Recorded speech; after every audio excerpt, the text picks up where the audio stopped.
Well, a magnificent Monday afternoon. How are you? Welcome to the Jason Gregor Show on Sports 1440, Oilers Nation, YouTube, Facebook, and X. As always, the Gregor Show presented by PlayAlberta.ca, where you can get in the game. Use the promo code Gregor50 and Gregor100, and you'll get a free $100 casino bonus right now. Woo!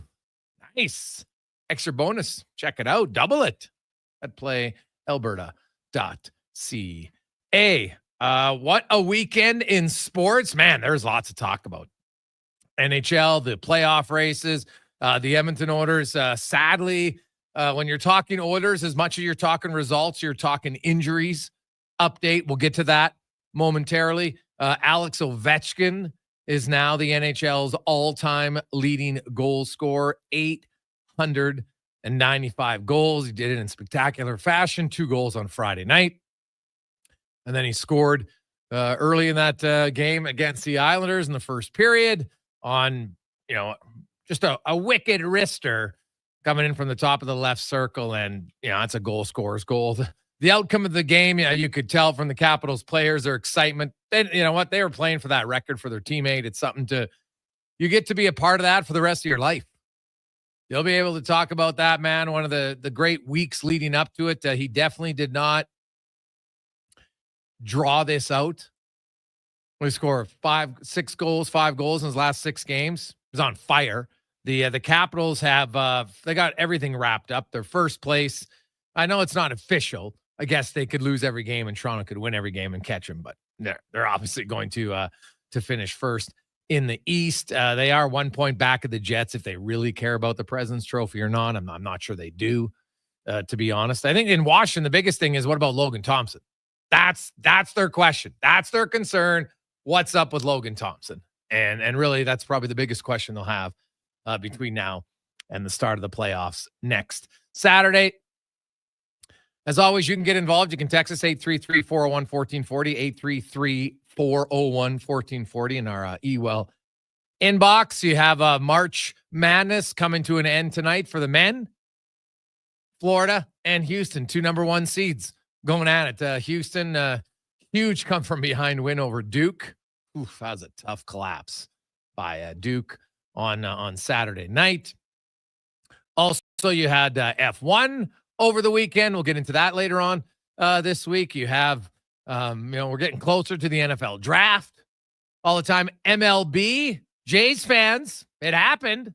What's your thoughts? Vladdy Guerrero, 14 years, $500 million contract. Some big money. Big money. Good money. If you're Vladdy, you'll take it. But that's it. Now, maybe that'll relieve some stress for him because he hasn't been very good. Let's call spade here. They need him to get going. Big time. They need him to get going. And maybe that'll jumpstart him. The Jays offense has been stuck in neutral for the last few games, but that's it's a monumental signing. What is that? 3rd biggest signing in MLB right now. So we'll see. Now to the orders. So the injury update. You saw Trent Frederick for a total of 7 minutes in that game on Saturday. And his first shift comes out there like 6 seconds in. Boom, big hit right on the bench. Came off, didn't play for, I don't know what it was, 9-10 minutes. Came back, played here or there. You could see him grimacing at times with the high ankle sprain. And then when the game was out of reach, he didn't play in the 3rd period down the stretch. I don't think he played for the last 15 minutes. He's not going to play tonight. He's re-aggravated it. And I know a lot of people will be like, oh, they rushed him back. I don't know if you can say they rushed him back when it comes to high ankle sprains. I can tell you, and we'll have Grant Fedoruk on because we're going to touch on it and what makes them so difficult to rehab. And each one is different. Each one is different, no question. But you don't know. Like you can go through all the tests and the doctors can say, yeah, everything's healing, everything's looking good. But I think a lot of people, everybody gets so upset, but you don't even know what you're talking about to get you that upset. I never seen it. Trent Frederick skating. He's going fine. Everything is good and it feels good and you go through all these tests. But then when you get in the game, now all of a sudden you go to hit somebody. Guess what? You might only have 1 foot on usually you only have 1 foot on the ice anyway. Right? Rarely are you skating in motion with both feet firmly on the ice. Think about it. So now all of a sudden you go in, you deliver a body check. You're not thinking about it. It's your weaker ankle. Now all of a sudden, all 220 of your weight pounds is on that one ankle. And then you hit someone, and now the force, how do you mirror that? How do you mimic that? Right? I think it's really difficult to do. So we'll talk to Grant about that tomorrow. But Frederick, I think it's safe to say he's going to be battling with this for a while. Now, maybe sometimes the pain, and you know what? I don't know. I don't know if there's, quote, scar tissue involved in a high ankle sprain or not. Right? Because sometimes you got the scar tissue around. I wouldn't think so. That, you break it up, and sometimes that's painful, but it's actually a little bit better. So we'll see. Either way, Frederick not playing tonight. Probably gets another week off, and who knows? Maybe they'll just say, hey, we'll wait, and you'll come in game 1 of the playoffs. You're an aggressive player. We know what your style is, and we'll worry about it then. Now, in the playoffs, guys will play hurt. We saw Leon Draisaitl play with a bummed ankle, but high ankle sprain is different than just an ankle sprain. Right? It's harder. There's more flexion involved, and so it's not good news. Now, Leon Draisaitl was on the ice today. The Oilers, due to their cap situation, the options they have now they could put someone on LT because they don't have any cap space. They can't recall anyone for Frederick's injury. And you can't do an emergency recall until you play 1 game with a skater short. So you go 17 skaters for 1 game. Then you could recall someone else on emergency recall. But now they could, if they wanted, you could put McDavid on retroactive LTIR. But that means he would miss tonight. Then he would miss the St. Louis game and the San Jose game for sure. Now, maybe they know that anyway, right? Because he's missed 7 games tonight. It'll be 8. You have to miss at least 10 if you put him retroactive back to March 20th. In theory, they could do that and call someone up. So that is a possibility, right? They are pretty close to Bakersfield to get someone in. So it is theoretically a possibility. I don't know the status of McDavid. Do they think he'd be eligible to play before Friday? If it is, they're not going to do it for 1 game. Now, I guess you could dress Leon Draisaitl and just have him play power play, but why the hell would you do that? Right? That doesn't make sense to me. So I think they'll just go 11 forwards for 1 game, 6 defensemen. Klingberg's still hurt. He's got an infection now, I've been told. He has an infection. So I don't think he's going to play again, to be honest. Because you've got 7 other defensemen. They play Emerson, they play Stetcher. I think Klingberg's number 8, even if he's healthy. So that's kind of where they're at on that status. Good news. Ekholm continues to skate, feeling good, trending in the right direction. He'll be ready. Now, does that mean he's going to play on the 2-game homestand Wednesday or Friday? I can't say for certain. We'll see. Stuart Skinner on the ice this morning with Ekholm and Kane in Edmonton and took all the shots, I was told. Feels good. Getting real close to playing. So do they wait? Do you wait and play him against the Sharks on Friday? Why not? Right? Like if he's ready to go, I'm not sure there's an easier opponent to put him in the lineup against. So that's where it's at on the injury front for the Edmonton Oilers. Now, Kane, we got people, why is Kane back in Edmonton? Well, I had a personal family family issue that needed to be rectified, but my accounts is everything worked out. And so that's why he came back a little earlier on that trip. So it was nothing to do with re-aggravating, doesn't have an injury or anything like that. It was just a family reason. And so he came home and he's back skating and still trending to be ready. Now, the interesting thing about Evander Kane, if it's a big capital I, capital F, if they want it, he does qualify for that LTIR conditioning stint where you don't count on the cap, but you can go in a conditioning stint. If they sent him down on the 10th, he could play 3 games. And then the 3rd game is on the same night as the final regular season game for the Oilers. Then he could be recalled. Salary cap's over. You're ready to roll. So in theory, they could do it and kind of go from there. Hey, Gregor, could they retroactive Ekholm? They could. I'd have to look at what game was Ekholm? Did he play? I thought Ekholm played one after McDavid, if I'm not mistaken. So if you retroactive him, then he's got to be out even longer, right?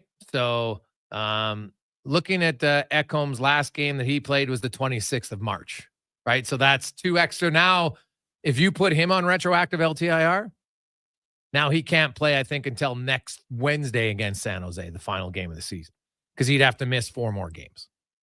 So that's probably why I don't think they would do it.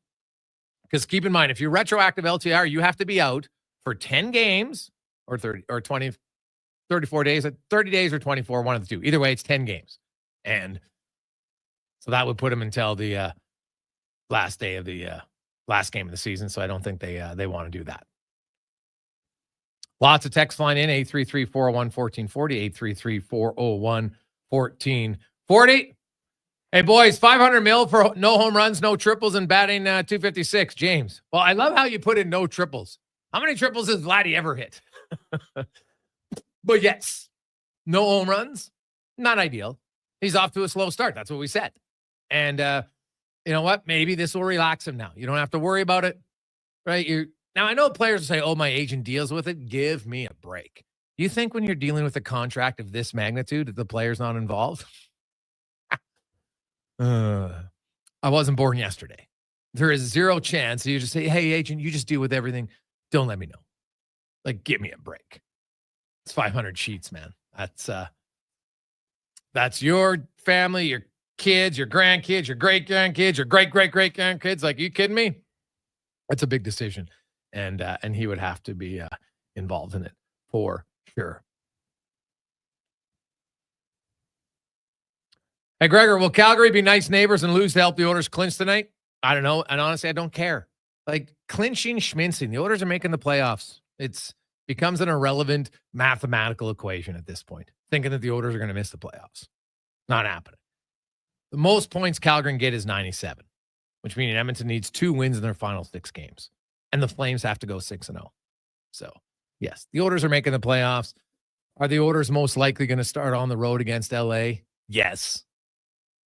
There is a chance. There's a better chance the Oilers could finish second than there is they'll get caught by the Flames. Let's just say that. Flames, trust me. Calgary fans, I know that so many of them and Canuck fans got all upset when I tweeted out over 10 days ago that their seasons were done. They weren't catching Minnesota or St. Louis. Oh, but. Yeah, but what? Guess what? Vancouver's 8 points behind the Wild now with 6 games to go, not catching them. And the Flames are 6 back. Yes, they have the 2 games in hand. They have to win their games in hand. There really would be then 3 points back with 4 games to go. Minnesota wins 2 games. Calgary has to go. Basically, Calgary would have to go 6-0 at that point. So I don't see it happening. All right. I just don't. So now the race, it's interesting. There's a slight chance that Dallas could catch Winnipeg, although that's pretty hard. You got to overcome 3-point deficit in only 5 games. What's interesting, though, is in the East all of a sudden. Look at the schedule of the Senators. They're 2 points back of Florida. They've gained 6 points in the last 5 days because the Panthers lost 3 in a row in regulation. And the Senators have won 3 in a row. You could have the Maple Leafs win that division. Because everyone's like, oh, you got to win the division. You avoid Tampa. You avoid Florida. Win the division, and now you still might play Florida.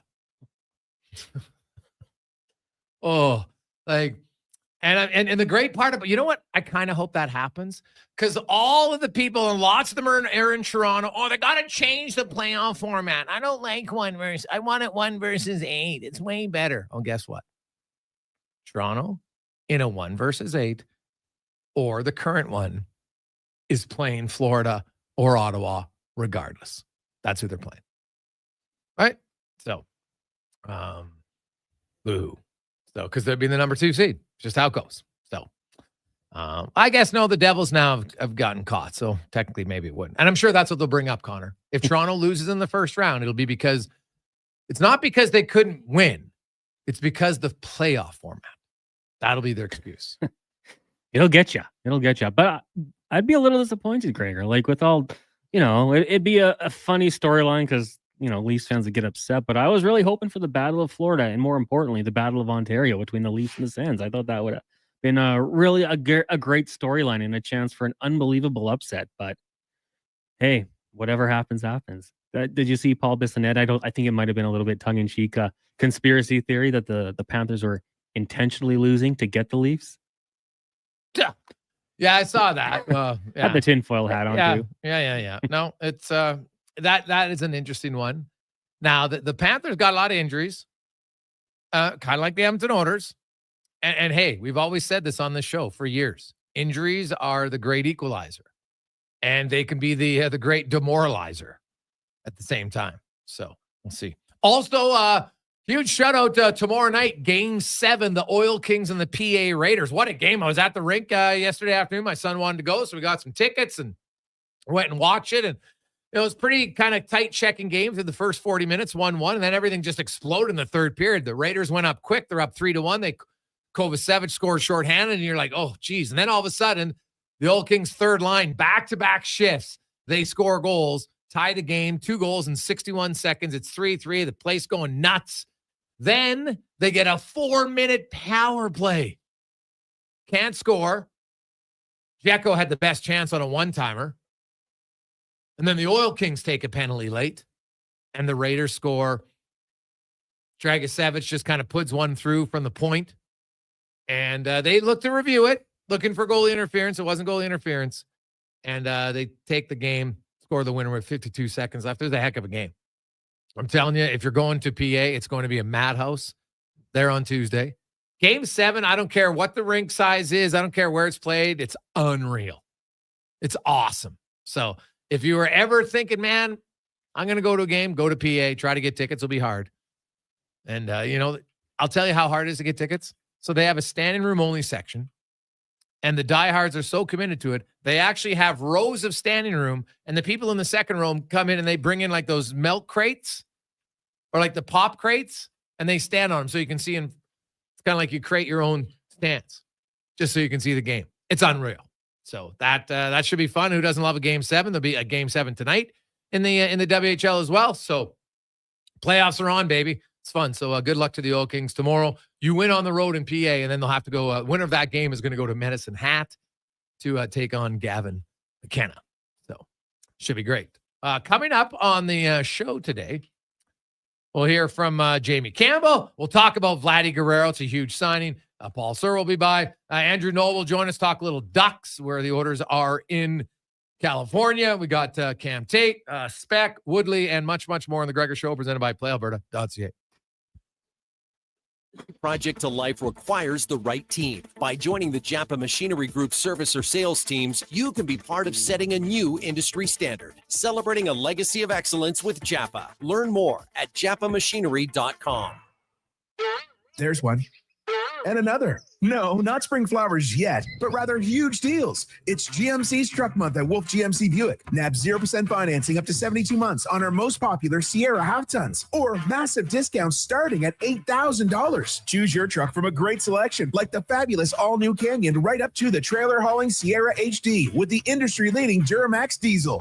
Spring into Wolf GMC Buick today and snag your truck, and see the savings at wolfgmcbuick.com. At Fountain Tire, our focus is taking care of your vehicle. Your focus? Saving up to 25% off select tires. Plus, getting up to a $120 mail-in rebate on a set of 4 select tires until April 26th. So we both win. Fountain Tire. We're on this road together. The job isn't done until the last load is hauled, and having a semi-trailer out of commission is not an option. Whether replacing or adding to your convoy, Edmonton Trailer has a huge inventory of new and used semi-trailers, trusted by the gravel, logging, oil field, fluids, and freight industries. Find a trailer right for you online or at one of their 3 locations. For sales, service, parts, rental, and finance, when you're in it for the long haul, Edmonton Trailer.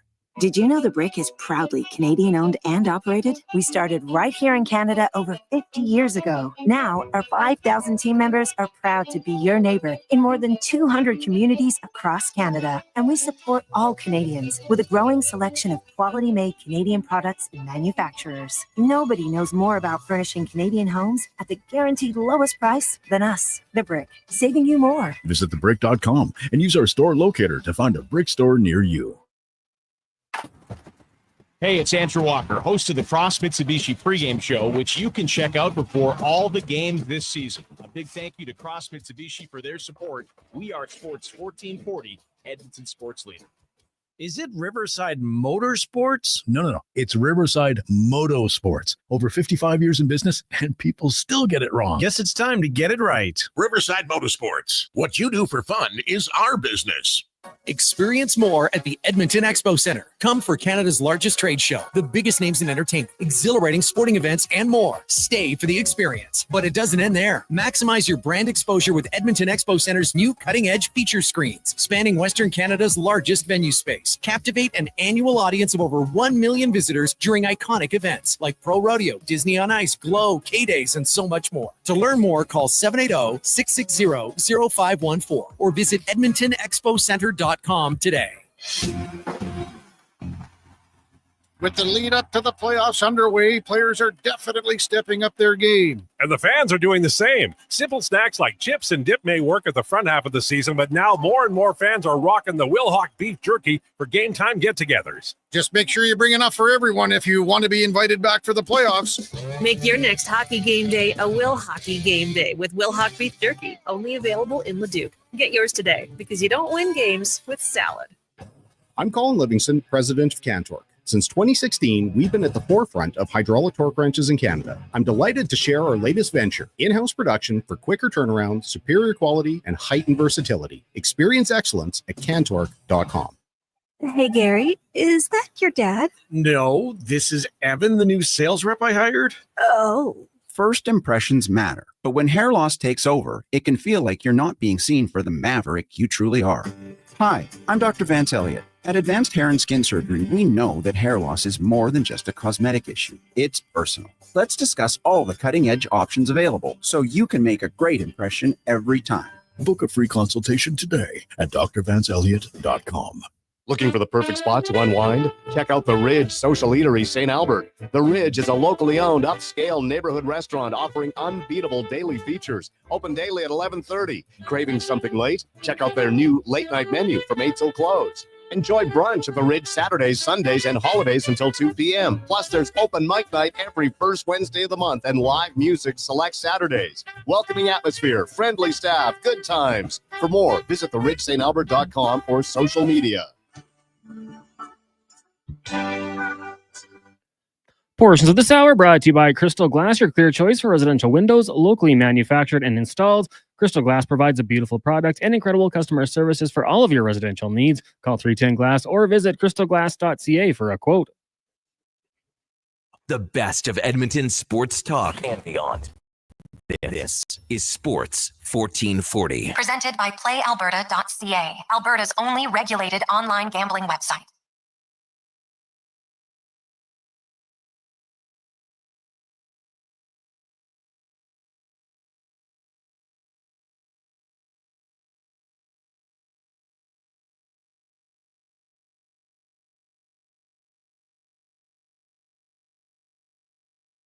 Hi, welcome back. Jason Gregor, Connor Halley, Sports 1440, Oilers Nation, YouTube, Facebook, and X. Hope you are having yourselves a lovely Monday afternoon. Hey, another day.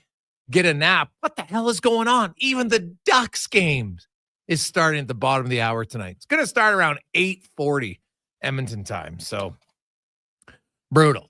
But you'll still watch because it's Olivier Rodrigue's first NHL game. Start, I should say. Not game. He did play relief in Seattle on the 27th of March, but he'll get his first NHL start tonight. Pretty big deal for him. Let's get to our MLB report brought to you by Legacy Heating and Cooling. They are hiring, looking for plumbers and HVAC installers. If you want a competitive wage, you also get a hiring bonus for the right candidate.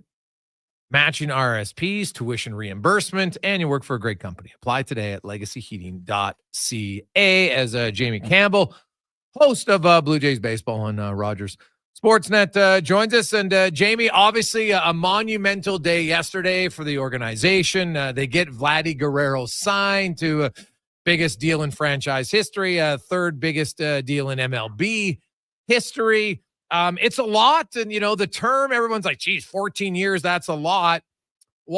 I understand that, that's kind of the going rate, but is this one where you just say, hey, we want him for the next decade, and if the last few years don't work out, you worry about it then? Absolutely. And first, Jason, can I just say thank you for playing okay Blue Jays during the introduction because I spent, countless days at Exhibition Stadium, and that was the theme song of my childhood. So, a childhood where I could never have imagined handing a baseball player $500 million, but here we are. And I quite frankly think it's a day to, if you're a fan of the Blue Jays, to celebrate, because what the organization has done here is that they've made a statement that they want to be competitive for a long time. They don't want to go into next season with the construction of their roster in doubt. They need some kind of an anchor, and now Vladdy's going to be that person. And at a time where in professional sports in general, it's very difficult to attract top-notch athletes to come and play for Canadian teams. Here's a guy born in this country who has citizenship and wanted to stay here for a lifetime, and now he gets that opportunity. So, regardless of the slow start at the plate, regardless of what people think about the risk of spending this kind of money, I mean, this is a company that just dropped, $11 billion on an NHL contract. So clearly they're not hurting for money. I think it's just a really good day to be a fan of the Blue Jays, because some kind of a statement was made today. And I guess in the next 10 to 14 years, we'll figure out what kind of statement that is. When you look at this and you look at, everything else, payroll and such for the Jays, what do you think this means for Bichette? I don't think it's going to factor, to be honest with you. If it does anything for Bo, it might even cause him to reconsider what people widely believe about him, and certainly whispers that I've heard about him, and that is that he doesn't necessarily want to be here next year. And so, in Bo's case, and admittedly, and he talked about this quite openly down in Florida during spring training, he had a very difficult year away from baseball last year, and there were a couple of injuries that kept him away from the club. His production on the field suffered, and I know there were some situations apparently that he alluded to, but not in detail, about it just being a very difficult personal year. And so the assumption was that, maybe by the time his contract expires at the end of this year, that he'll probably go and find another team to play for. I'm starting to wonder now, because he and Vladdy have been so close and have literally come up together, right, almost in lockstep, that maybe he sees something in this, and maybe he'd like to be part of it. So I can't make any predictions. I would have said 3 weeks ago he's probably playing his last season, but now I'm not so sure. Jamie Campbell joined us. Now, it's impossible to know, and a player's never going to fully admit it, but the contract negotiations, I know that they said, hey, we're not going to have any more. Obviously they were, because they just came up with a new deal. And, when we're talking about this magnitude of money, I'm sure, Guerrero was involved in it at some level with his agent, getting updates, etc. Do you think that has any bearing on his slow start? And do you think that this will relax him at all? Or is this just kind of similar to last year, where he had a slow start and it just takes him longer to get out of it? I'd like to believe it did, because this notion that he was close to signing a deal for in and around $500 million actually came up on opening day. And that was 10 or 11 days ago. I heard at opening day that they were so close that they'd agreed to a monetary figure. They just couldn't figure out the length of contract just yet. And so it was close then. And, his performance, but for some singles and doubles here and there, has not been what we saw the last 3.5 months of last year, obviously. I can't help think it's been on his mind. I can't help think that not being able to hit a home run yet has been on his mind, because that's what people expect of him. I also think it's not helping that Anthony Santander, who hits behind him, is off to a slow start as well. What we know of Vladimir Guerrero Jr. from watching him since 2019 is that he can come in waves. Consistency is a very, very difficult thing to maintain in Major League Baseball, and we've seen lots of inconsistency from him. But when he's good, he's really good. So, you know, my assumption is that he shows up at the ballpark in Boston tonight, although the weather is threatening there and there may or may not be a game, and has a clearer mind. And as they like to say in baseball, a clearer mind allows for a clearer path to the baseball.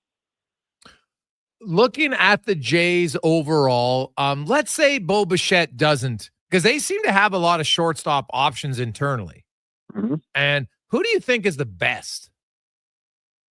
Their best shortstop option, in my estimation right now, beyond Bo, is a kid who I think is about to turn 20 years of age and plays in Vancouver by the name of Arjun Namala. Okay. And on the drive into work today, I was thinking, okay, who's the next developed player in this organization that gets anywhere near $500 million in 8, 9, or 10 years? And, you know, if I was a betting man, and I'm not, never have been, there's the kid I'd put my money on. He is a phenomenal baseball player at a very young age and poised beyond belief. Who knows? Is he ready for Major League Baseball in 2026? I don't think so. That's a lot to ask. But we've seen kids come up to the big leagues before and have fit in almost immediately. I mean, my goodness, the Boston Red Sox just invested $60 million in a 22-year-old with the last name of Campbell. Yeah. No relation. No relation at all. But, you know, who knows? If Bo decides I'd like to test the waters and finds another place to play because whatever he finds out there is just too rich for the Blue Jays, crazier things have happened. There have been teenagers in the big leagues before. Robin Yount came up as a teenager, as an 18-year-old with the Milwaukee Brewers and had a Hall of Fame career. So it has been done before. But I would highly recommend keeping an eye out on Arjun Namala, currently with the Vancouver Canadians. He is some kind of baseball player. Jamie Campbell joins us. Jamie, it's not just Vladdy. The entire offense slumped the last 3 games on the weekend, right? Like they couldn't get a hit to save their life. The pitching wasn't even that bad. So what are you seeing offensively from the Jays that concerns you, maybe as a group, individuals that hope they can kind of find their swing moving forward? Just a lack of power right now. And by that, you're 2 men who are relied upon to provide that power. Guerrero Jr. and Santander are sitting on 0 home runs, and that needs to change fairly quickly, right? It will, as John Schneider said to me the other day, you know, in Santander's case, he's just a tick off making a connection on balls that he's going to annihilate at some point. So it will come around. Fenway's always been a good place for that to begin. Given the short wall, the tall wall in left field, but a short distance to it. So maybe it happens in Boston. I don't want to suggest that the cold factored into the limp bats over the weekend in New York because, you know, it didn't seem to hurt Pete Alonso. No. But who knows? They're going to come around eventually. And when they do, right, this could be a very, very competitive ball club. I really believe, given their starting pitching, given certain aspects of their bullpen, as much as people, and now that, you know, Guerrero's situation has been tidied up, not formally, but certainly agreed to, you know, it wouldn't surprise me at all if by the end of the year we're talking about a playoff-bound baseball team. Jamie, torpedo bats, a lot of hype, or do you think this is something we're going to see more of in baseball? What do you make of the torpedo bat? Oh, it's been done before. You know, they've actually been around longer than people are willing to suggest. Even Buck Martinez told me during the homestand that he'd used one at one point. And I think Buck's last year in the big leagues was 1986. So I think what happened is, if it may have emanated with Michael Kay on a Yankee broadcast during the opening week. He alluded to it. The Yankees, of course, went off and hit a bazillion home runs in the span of about 3 days, and suddenly it was a thing. And, it'll die down and be forgotten if it hasn't already any time. They're cool to look at. They kind of look like softball bats. In fact, Rawlings brought one over to our set at the Rogers Center and handed one off to us as a sample just before the team departed for New York. So they look pretty cool, but Davis Schneider's using one, and based on his numbers, it's not helping very much. So, and I say that knowing he's a great kid who I cheer for every time out, but unfortunately he's just not getting enough playing time. It's just one of those things that ends up on a broadcast and then catches fire for a few days, and then people stop talking about it. Jamie, great stuff, man. We appreciate it. Thanks for this. Enjoy the season. Great to speak with you, Jason. Take care. You betcha. There's Jamie Campbell from Rogers Sportsnet. So lots of money for Vladdy. $50 million to be exact. So, hey, good for him. I'm sure that Rogers will just all they'll do is just keep upping your phone bill, though, right? Hey, you know what? We're just gonna up it by 12%. Why? Oh, just because. You know what? We need this or that. Good one. Monopoly. Anyway, take a quick break. We will we'll return. We got lots of more hockey talk. We can update you on the Oilers. Also some basketball news as the NBA and what's the NBA does impact the Oilers because the NBA play-in round will begin before their playoffs, but their first round of their playoffs are scheduled to start on the 19th. The LA Lakers have moved into third place now in the West Division, so looking more and more like they will open up at home, which means do they open up on the 19th or the 20th? Ideally, if you're the Kings and the Oilers, you don't want like an afternoon hockey game, basketball in the same day. You just don't want it. The ice can be terrible. So we'll see. But the Lakers, they've got 4 games remaining. The Nuggets have lost 4 in a row and have dropped down from third, and they've moved ahead. Now the Clippers have their own facility, though, which is pretty sick. So we don't have to share that one anymore. But so it looks like the Lakers, and if you look at it historically, pretty big franchise, pretty big market. They're going to control a lot of what day they play on, either the Saturday or the Sunday. Now, we know that the Kings and the Oilers aren't going to start on Saturday the 19th because the Kings play on the Thursday. And they never make a team play Thursday and then start playoffs 2 days later. So the earliest the playoff series will begin for the Oilers and the Kings is the 20th, or maybe just wait till the 21st. We'll see. But it might be the Lakers play at home on the 19th and then the 21st. So the Kings play on the 20th. We shall see. But we'll talk a little hoops, both NBA and March Madness next. And the Gregor Show presented by PlayAlberta.ca. Play Alberta has hundreds of casino games right at your fingertip. Join thousands discovering why Fortune Coin is one of Alberta's most popular games. Fill your reels with golden coins, multiply your prizes up to 6 times, and turn good spins into legendary ones. Land the Fortune Coin symbol to win cash, trigger the jackpot, launch the free spins bonus, and watch as the dragon takes over your screen. New players get 100 free spins only on PlayAlberta.ca. Claim your offer today. Spring style and road-ready performance are more affordable than ever. Now at Volvo Cars Edmonton. Lease or finance a 2025 XC90 plug-in hybrid from 1.49% and save up to $5,000. Lease a 2025 XC60 plug-in hybrid from 4.9% and save $3,000. Lease or finance a 2025 XC40 from 0.49% and save $2,000. Get ready for the open road at Volvo Cars Edmonton. Great vehicles, better services, only at VolvoCarsEdmonton.com. Silent Ice Sports and Entertainment is an innovative market leader across Western Canada with sports and entertainment properties, including the Spruce Grove Saints, the Junior Prospects Hockey League, Silent Rides Charter Company, the Hockey Super League, and the newly launched Female Super League. Silent Ice also owns the Western Hockey League's Seattle Thunderbirds and operates the Morinville AAA Arena. The Silent Ice Center, a new state-of-the-art entertainment facility, is open in Nisku, which features 2 sheets of ice, including a 1,600-seat arena and a restaurant with a viewing area. Japa Machinery Group knows that XCMG may not roll off the tongue, but Japa's team will help keep your construction jobs rolling on time and on budget with heavy equipment sales and rentals. Visit japamachinery.com to find out more. DJ Booster coming at you live with warmer weather, longer days, and dropping 2 new booster mixes for April from Booster Juice. Pucker up, party people! The Zesty Berry Booster Mixer features raspberry and lemon in perfect harmony. Then turn it all the way up with Mango Mango Booster Mixer with delicious mango and pineapple notes. Mix it up with the new Booster Mixers at Booster Juice. Canadian-born, blending since 1999.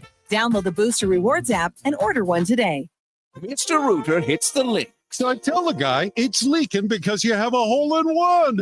Hey, Mr. Rooter, you have a better chance of hitting the green with a crescent wrench, you bum. Oh, boy. It's my rival, Mr. Plunger. You swing a club like you plumb. Lousy. Lousy, eh? Hey, Mr. Plunger, there's a clog down there that even you could fix. For a plumber you can trust, call Mr. Rooter. Edmonton's premium live music and party venue is On the Rocks. Check out Bingo Tunes on Monday. Perform on the best stage in town with karaoke on Wednesdays. Learn how to salsa with Salsa Rocks on Thursdays. And every weekend, OTR goes live. With your favorite bands on the OTR stage and DJ Kenny K. For everything that's going on at On the Rocks, give us a follow. Facebook, Instagram, or Twitter. At On the Rocks, EDM. Eat well, party hard. On the Rocks. On the Rocks. On the Rocks. Open every day till 2 a.m. Hey, Gary, is that your dad? No, this is Evan, the new sales rep I hired. Oh. First impressions matter, but when hair loss takes over, it can feel like you're not being seen for the maverick you truly are.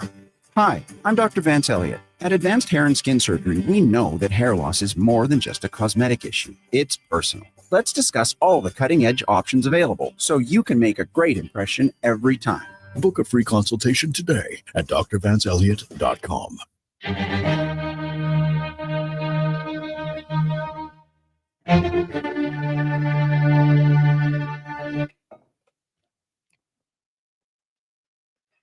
Portions of this hour brought to you by Can Torque. We offer sale, rental, repair, and calibration of hydraulic, pneumatic, and battery-powered torque wrenches, stud tensioners, and flange maintenance equipment. Order today at cantorque.com. Tricks, touchdowns, and home runs. Get it all with the Jason Gregor Show on Sports 1440. Presented by PlayAlberta.ca, Alberta's only regulated online gambling website.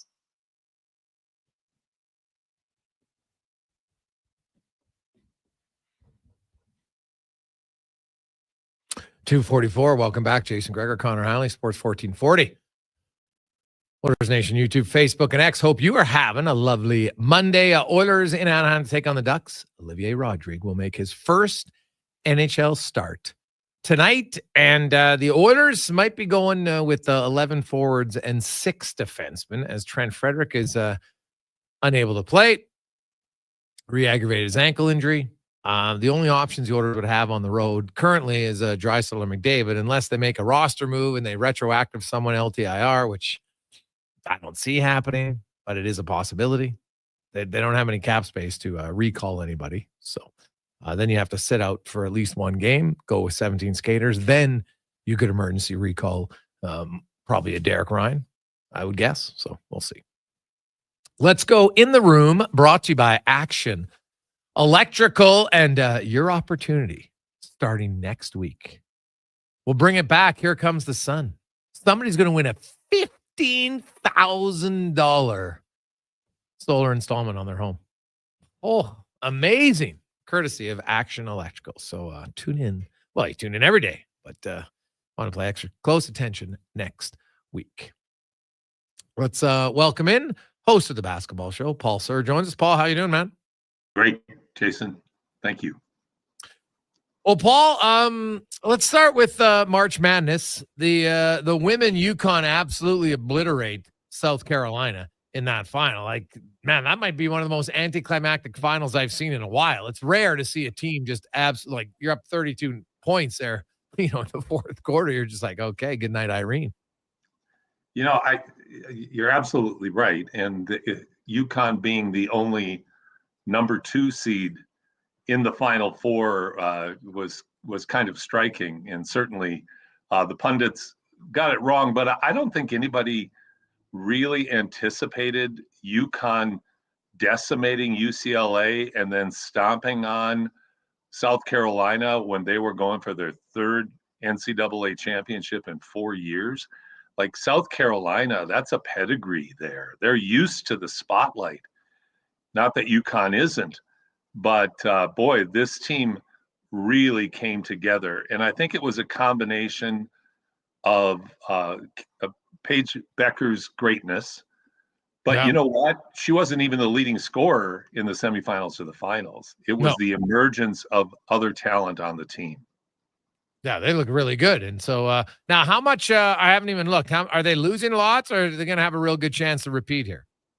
Well, you know, the transfer portal, the NIL money, all of those factors are something that we're not sure what's going to happen with UConn or any team for that matter. But they do lose Paige Beckers. She'll be the number one pick. It seems like that's a consensus for the WNBA draft coming up. But, and I think they lose Fudd, who was the other player who had over 20 in both the semis and the finals. But they've got a real strong group of freshmen, and from what I understand, an outstanding recruiting class.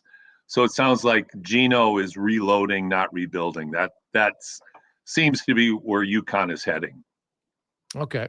Now let's switch to the NBA, or sorry, to tonight's final. And you got two number ones, Florida and Houston. Houston with one of the greatest comebacks I've seen in a while, or you could say biggest tank job by Duke, depending on which way you want to look at it. They're down 6 points very late in that game and find a way to come back and win. And I saw an interview with their coach talking about how his team really focused on improving their free throws, and that worked at the most key time. But what do you make of Houston tonight, and can they upset Florida? Well, they can. I don't think anybody gave them much of a chance against Duke. And the thing about this team really seems to embody the character. Well, it embodies the character of their coach, number one. But this is a junkyard dog team. Sampson is a fascinating interview. Like, he's old school. He's almost 70. If he wins, he'll be the oldest coach ever to win an NCAA championship. And the new school coach over in Florida, heavily into analytics, I mean, to an extreme. Sampson uses them. But the thing with Sampson, when they get players in, they tell every player that comes in, this is going to be the hardest thing you ever do in your life. And if you don't want that experience, you better leave and find another school. Like, this team is tough. Their defense, Jason, down the stretch against Duke was as good as I've ever seen in my life, given that they were in that zone where most teams, in fact, almost every team, starts to foul and hope the other team blows it at the free throw line. Yes. So can they upset Florida? Absolutely. Should Florida win? Yes. Clayton is an elite talent. Even with the tremendous Houston defense, I just think Florida has probably too many weapons for Houston. They're better offensively. They're a good defensive team, not a great one like Houston, but they're still very good. So odds are in favor of Florida, but as Sampson says, never count Houston out. Paul Sir joins us, host of the basketball show Saturday afternoons here on Sports 1440. And let's switch over to the NBA, Paul, because we're down to the final week of the season. We know that OKC is locked in at number one. The Rockets look like they're number two. The Lakers, with the Nuggets losing 4 in a row, suddenly the Lakers got a chance here to be the number three. You know, the Clippers, very quietly. Let's start there. The LA Clippers have really just been climbing and climbing and climbing. What do you make of the Clippers? And, you know, now, like right now, it'd be them and the Nuggets battling in that 4 or 5 slot. Who do you like out of those two teams? Right now, I like the Clippers because Denver's injuries to Jamal Murray and their lack of depth has been killing them. This is with Jokic just putting up monumental numbers and night after night, just absolutely doing everything he can with heavy minutes, big production. But I just don't think they have the horses anymore. They don't have KPH. They don't have Brown. Their depth is far less than it's been in the past. Plus, you have Jamal Murray in and out of injuries all year, and right now not playing. So even with Jokic's Herculean efforts, they've lost 4 in a row, as you pointed out. Clippers have been playing really well. Kawhi's healthy.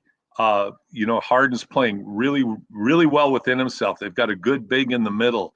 Norman Powell should be 6th man of the year. Like, he's had a career season this year. So if I had to pick today, I'd pick the Clippers. I think they're ready to do some damage in the playoffs. What about the Lakers? Where do you come out on them?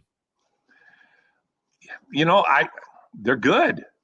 They're real good. I don't know if they're good enough, but I mean, you have that log jam. I've never seen, I don't think any of us have ever seen anything like that, with number 4 through 8 being no separation. I think Denver has half a game on everybody else. Everybody else has the same same record, 46-32. Crazy, isn't it? Yeah. Oh my gosh, it's just a great logjam. I mean, talk about everything on the line when you're going into your last 4 games of the regular season. It's outstanding. But the Lakers, I mean, Luka's really good.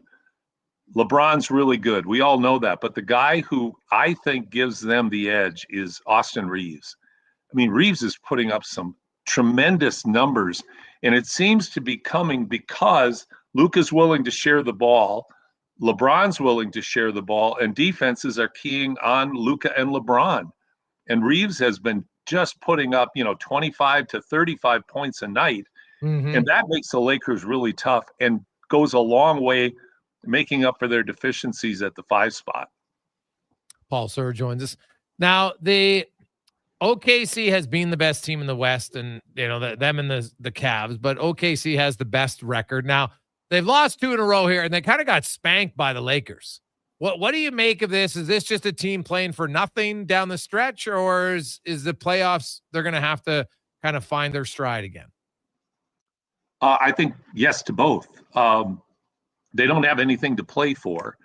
I haven't looked at the minutes to see how much they rested stars against the Lakers, but I think what you've seen with the Cavs is they're 6-4 in their last 10. They just lost to Sacramento, and that's playing everybody. So 82 games is a long season. We talked about it many times. There's a lot of white crosses on the roadside of great regular season teams that get to the playoffs, and they've kind of blown all their energy through the regular season. Now they've got a peak again. So I think Oklahoma City's maybe a bit different than Cleveland, but it's all going to be on the line. And there's Oklahoma City will probably have they'll have the easiest first round. But yeah, they're going to have to find their stride again. And over a 7-game series, teams are going to do an awful lot to stop Gilgeous-Alexander and make other players that are very capable of scoring for Oklahoma City. But they're going to have to carry more of the offensive load in the playoffs. It isn't going to be like it's been in the regular season for OKC. You look at Shai Gilgeous-Alexander, Paul, and what not only a great scorer, like he's one of the hardest workers on the floor everywhere. And you know what? He doesn't take his defense for granted for a superstar player. It's safe to say, like, he's the obvious MVP in your eyes. He is, with an asterisk, is that any other season it would be Jokic, and a strong case could be made this year to give it to Jokic based on his play and his importance to his team. You take Jokic off OKC or Jokic off Denver, they win 30 less games. Like, they're terrible without him. Right. Where OKC has more weapons, but Gilgeous-Alexander, this should be his year. He has done everything, and like you said, he doesn't take a play off. He plays extremely hard. He's great offensively. He's really tough defensively. I think SGA has earned the MVP this year. And, and to win that with a player like Jokic having a career year after 3 MVPs, that says an awful lot about the play of Shai Gilgeous-Alexander. Paul, what's coming up on the local front for basketball? Obviously, the Stingers, I saw they just signed another guy. Do you have any idea what their roster is going to look like for next season as far as competitiveness around the league? I don't. I was having a conversation yesterday about the CEBL, is that compared to other seasons, it has been extremely quiet in the social media world. Like if you go online and you go to the back end of teams' websites, you can find out that there's been a whole bunch of signings. Niagara's going to be really tough. Vancouver's going to be really tough. Winnipeg's going to be very, very good. They're hosting the CEBL championship, and they've pulled out all the stops in their roster. Where the Stingers are right now, I'm not sure. They've lost a lot with Brody Clark leaving. Adika Peter McNeely, who's now head coach at Nate, will be on the bench this year, along with ex-Stinger Jordan Baker. So it's going to be a new team, and you always have that transition period in the CEBL where players are coming back from Europe. Ben Cricky, the Edmonton player who played very well for the Stingers last year, he's not going to be done till the end of May. And then he may not play with them at all this summer, or he may play with them for part of the summer. So right now, I don't know where the Stingers will end up. I know they'll be competitive. I know they'll play hard. But the league is really hard to measure at this particular point. All I know is it's really exciting to have CEBL basketball back. And from what I can see around the league, there's going to be a lot of talent and a lot of G League talent, even more G League talent coming north of the border to compete this summer. So I think fans are in for a treat this summer with the extended season as well. Paul, good stuff, man. We'll be tuning in on Saturday for the show. Have a great week. Okay. Enjoy the game March tonight. Madness ends tonight. Yeah. Great. You're picking Florida, I'm assuming. I am. Yes. Right. Well, enjoy that one, Paul. Enjoy it. All right. Thanks, Jason. There you go. That's Paul Sir from the basketball show here on Sports 1440. Coming up, we'll get more on the Oilers. Some good news, if you like a good story. And then, well, we'll give you the bad news. But first, let's get to the Con Man and a Sports 1440 update brought to you by Fountain Tire. They're here to take care of your vehicle and your wallet until April 26th. Save up to 25% off select tires and get an additional $120 mail-in rebate on a set of 4 tires. Book your appointment today at fountaintire.com. This is a Sports 1440 update. Game day, the Oilers down in Anaheim set to take on the Ducks. Puck drop just after 8:30. We've got pre-game coverage for you at 7:30 with Andrew Walker and Donovan Paulson. Elsewhere around the NHL at 8:30, got the Kings and Kraken, and the Sharks host the Flames at 5 o'clock. Lightning in New York taking on the Rangers, and at 5:30, the Jets hosting the St. Louis Blues. Major League Baseball today, the Blue Jays in Boston set to take on the Red Sox. First pitch set for 5:45. Right now, Tigers in action. Leading the Yankees 5-1 in the bottom of the 7th. Also tonight, Athletics taking on the Padres, Reds in San Francisco. Mariners host the Astros and the Orioles in Arizona. In the association, just 2 games on the schedule. At 5, the Kings are in Detroit. And at 5:30, you got the Sixers taking on the Miami Heat. And NCAA March Madness coming to an end tonight. Number 1 Houston up against number 1 Florida. Tip off at 6:50. In the AJ, you got semifinal action. Game 3 between Whitecourt and Grand Prairie. That'll get going at 7 o'clock. 7 o'clock. The Storm leading 2 games to none in that one. And in the WHL, 2 games tonight. Game 7 between the Winterhawks and Cougars. And you got the Thunderbirds meeting the Silvertips in Game 6 of their series. Everett leading 3-2. Both of those games will start just after 8 o'clock. Coming up in hour 2 of the Jason Gregor Show, we'll be joined by Ducks beat reporter Andrew Null. And here another edition of Cam Tate's 2-Minute Warning. I'm Connor Halley. This has been a Sports 1440 update. This is Sports 1440, a Stingray radio station broadcasting on Treaty 6 territory. Download the free iHeartRadio app and listen to CKJR wherever you go.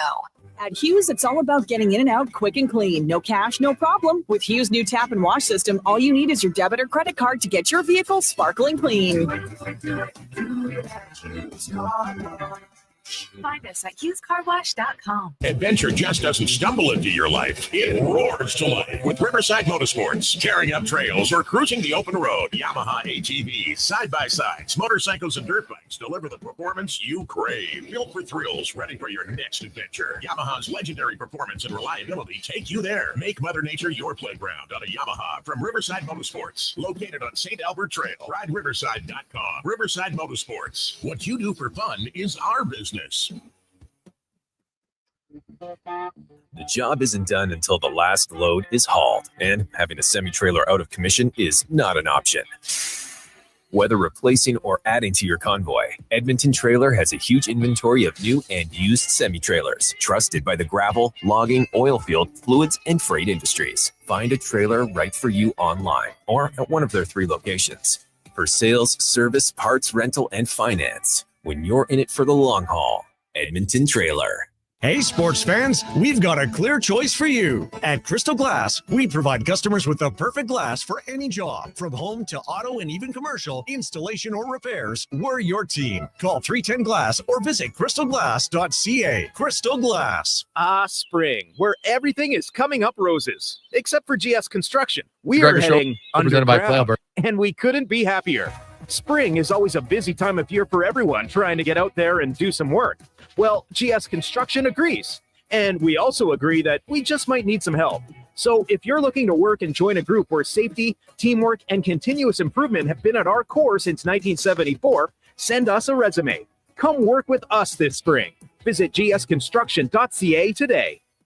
Well, get ready for a silly hockey fans. Your partner in power just skated onto the ice. EWEL.ca, the new e-commerce website for electrical wholesalers Edmonton, is ready for the power play 24/7, 365. UL skates to where the puck will be in 5 years. Now that's forward thinking. Killer selection, slamming products from the best brands, and legendary service. Don't sit on the bench. Get your account today at EWEL.ca and win that project. Plug into your partner in power. Get an EWEL.ca account today. At McDonald's, there are new breakfast sandwiches with a secret ingredient. A secret ingredient? It's a little sweet, born in the cold, cradled by spring. Gotcha. It's maple. Well, yes, but let me finish. It's made with 100% Canadian maple syrup? Right again. It's a brand new smoky maple sauce featured in... Oh, some new McD's breakfast sandwiches. And you can try it before 11 a.m. only. Wow, you're good at this. I know what I like. Ba-da-ba-ba-ba. For a limited time at participating McDonald's restaurants in Canada. From coast to coast, Napa Auto Parts is here to keep your car running longer and stronger, Canada. Did you know that Napa Auto Parts has close to 600 stores throughout Canada and over 90 years of history? Napa offers a wide range of quality replacement auto parts, accessories, supplies, tools, equipment, and proudly keeps Canadians moving day in, day out. With over 85 locations in Alberta, stop into your local Napa store today or visit online at napacanada.com. That's Napa know-how. The Ford It's a Big Deal event is on now, and it's a great time to get a big deal on a 2025 Bronco Sport Big Bend. Visit your Alberta Ford store today.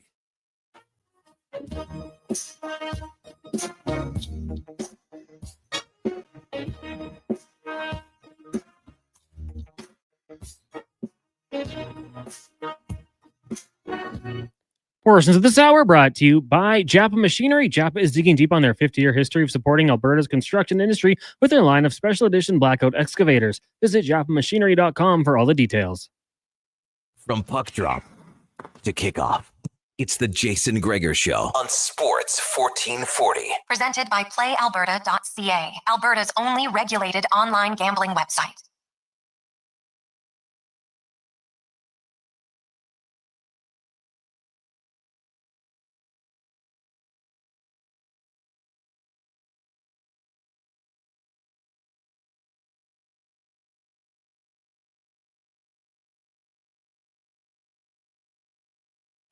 Just after 3 o'clock. Lovely Monday afternoon. How are you? Hope you had a great weekend. You know what? Hey, the good news. Most of the snow could be gone by the weekend. Fantastic.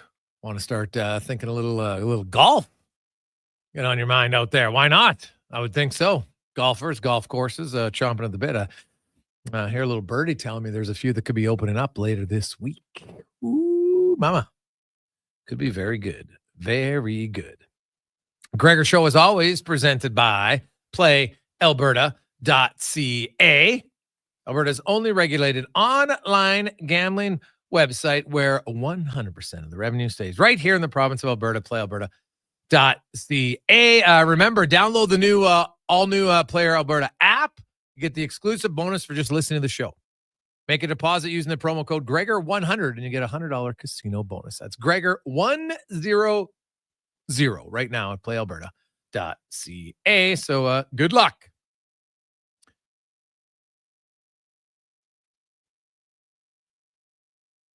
Hey, Gregor, I'm the only guy that could see Edmonton losing the rest of the regular season. I can see that happening. Yes, I think you are the only person who sees it. The Oilers are going to lose 2 games to the San Jose Sharks. And so they're going to lose 6 in a row. My goodness. People can't be that. Like, I get being negative in life, but that's a new level of negativity. Thinking the Oilers are going to get caught by the Flames. What's next? Gregor's going to grow his hair out? I'm going to have a full head of hair? Because if you're telling me that the Oilers are going to miss the playoffs because they're going to lose out and the Flames are going to win out, sign me up to whatever world you're living in. Sky's pink. Sun is blue. I'm not sure, but it is not a concern. It's not great news that Trent Frederick re-aggravated his ankle. It's totally valid. But that has nothing to do with the reality of the San Jose Sharks are awful. Okay? They're awful. The Oilers are losing. Dude, like, let's be serious here. Okay? Let's be serious. Ekholm is skating, looking good, getting close to coming back. Stuart Skinner, practicing, skating, feeling good, close to coming back. Leon Draisaitl was on the ice this morning, getting closer. Connor McDavid has been skating for over a week, getting closer. Those are all positives. Like, and here's the other positive I don't see a lot of people talking about. Now, maybe I'm in the minority here. I watched the game on Saturday. The LA Kings had a full lineup. I watched their team play. They still don't generate a ton of offense. And if they think they're going to limit the Oilers offensively when you have McDavid and Draisaitl and Ekholm and Kane in the lineup, maybe Frederick, like, I think they're fooling themselves. There was nothing I saw on that LA King team on Saturday that would make you say, wow, the Oilers don't have a chance to beat them in 4 games. Or sorry, a 7-game series. I don't see it at all. I saw that LA King team, and to me, it's the same LA King team. Low event hockey, don't have enough skill at the end of the day to outskill the Oilers. That's what I see. Am I wrong, Connor Halley? You were doing the pre and post game. Like, did you watch anything in that game? And I watched the Kings play. Nothing's changed. The Kings are still the Kings. They don't make a ton of glaring errors, right? They're a smart team. They got some size, but they got size that's not really heavy. Like, they don't lean in you. They don't have a lot of guys running around that you're just like, oh, geez, got to have your head on a swivel. Like Anderson's a little bit of a cheap shot artist, and I don't say that in a bad way. I think it's good to have some of that on your team. But I don't see much. Darcy Kemper is a really good goalie. No question. I don't think you could win if you can't score come playoff time.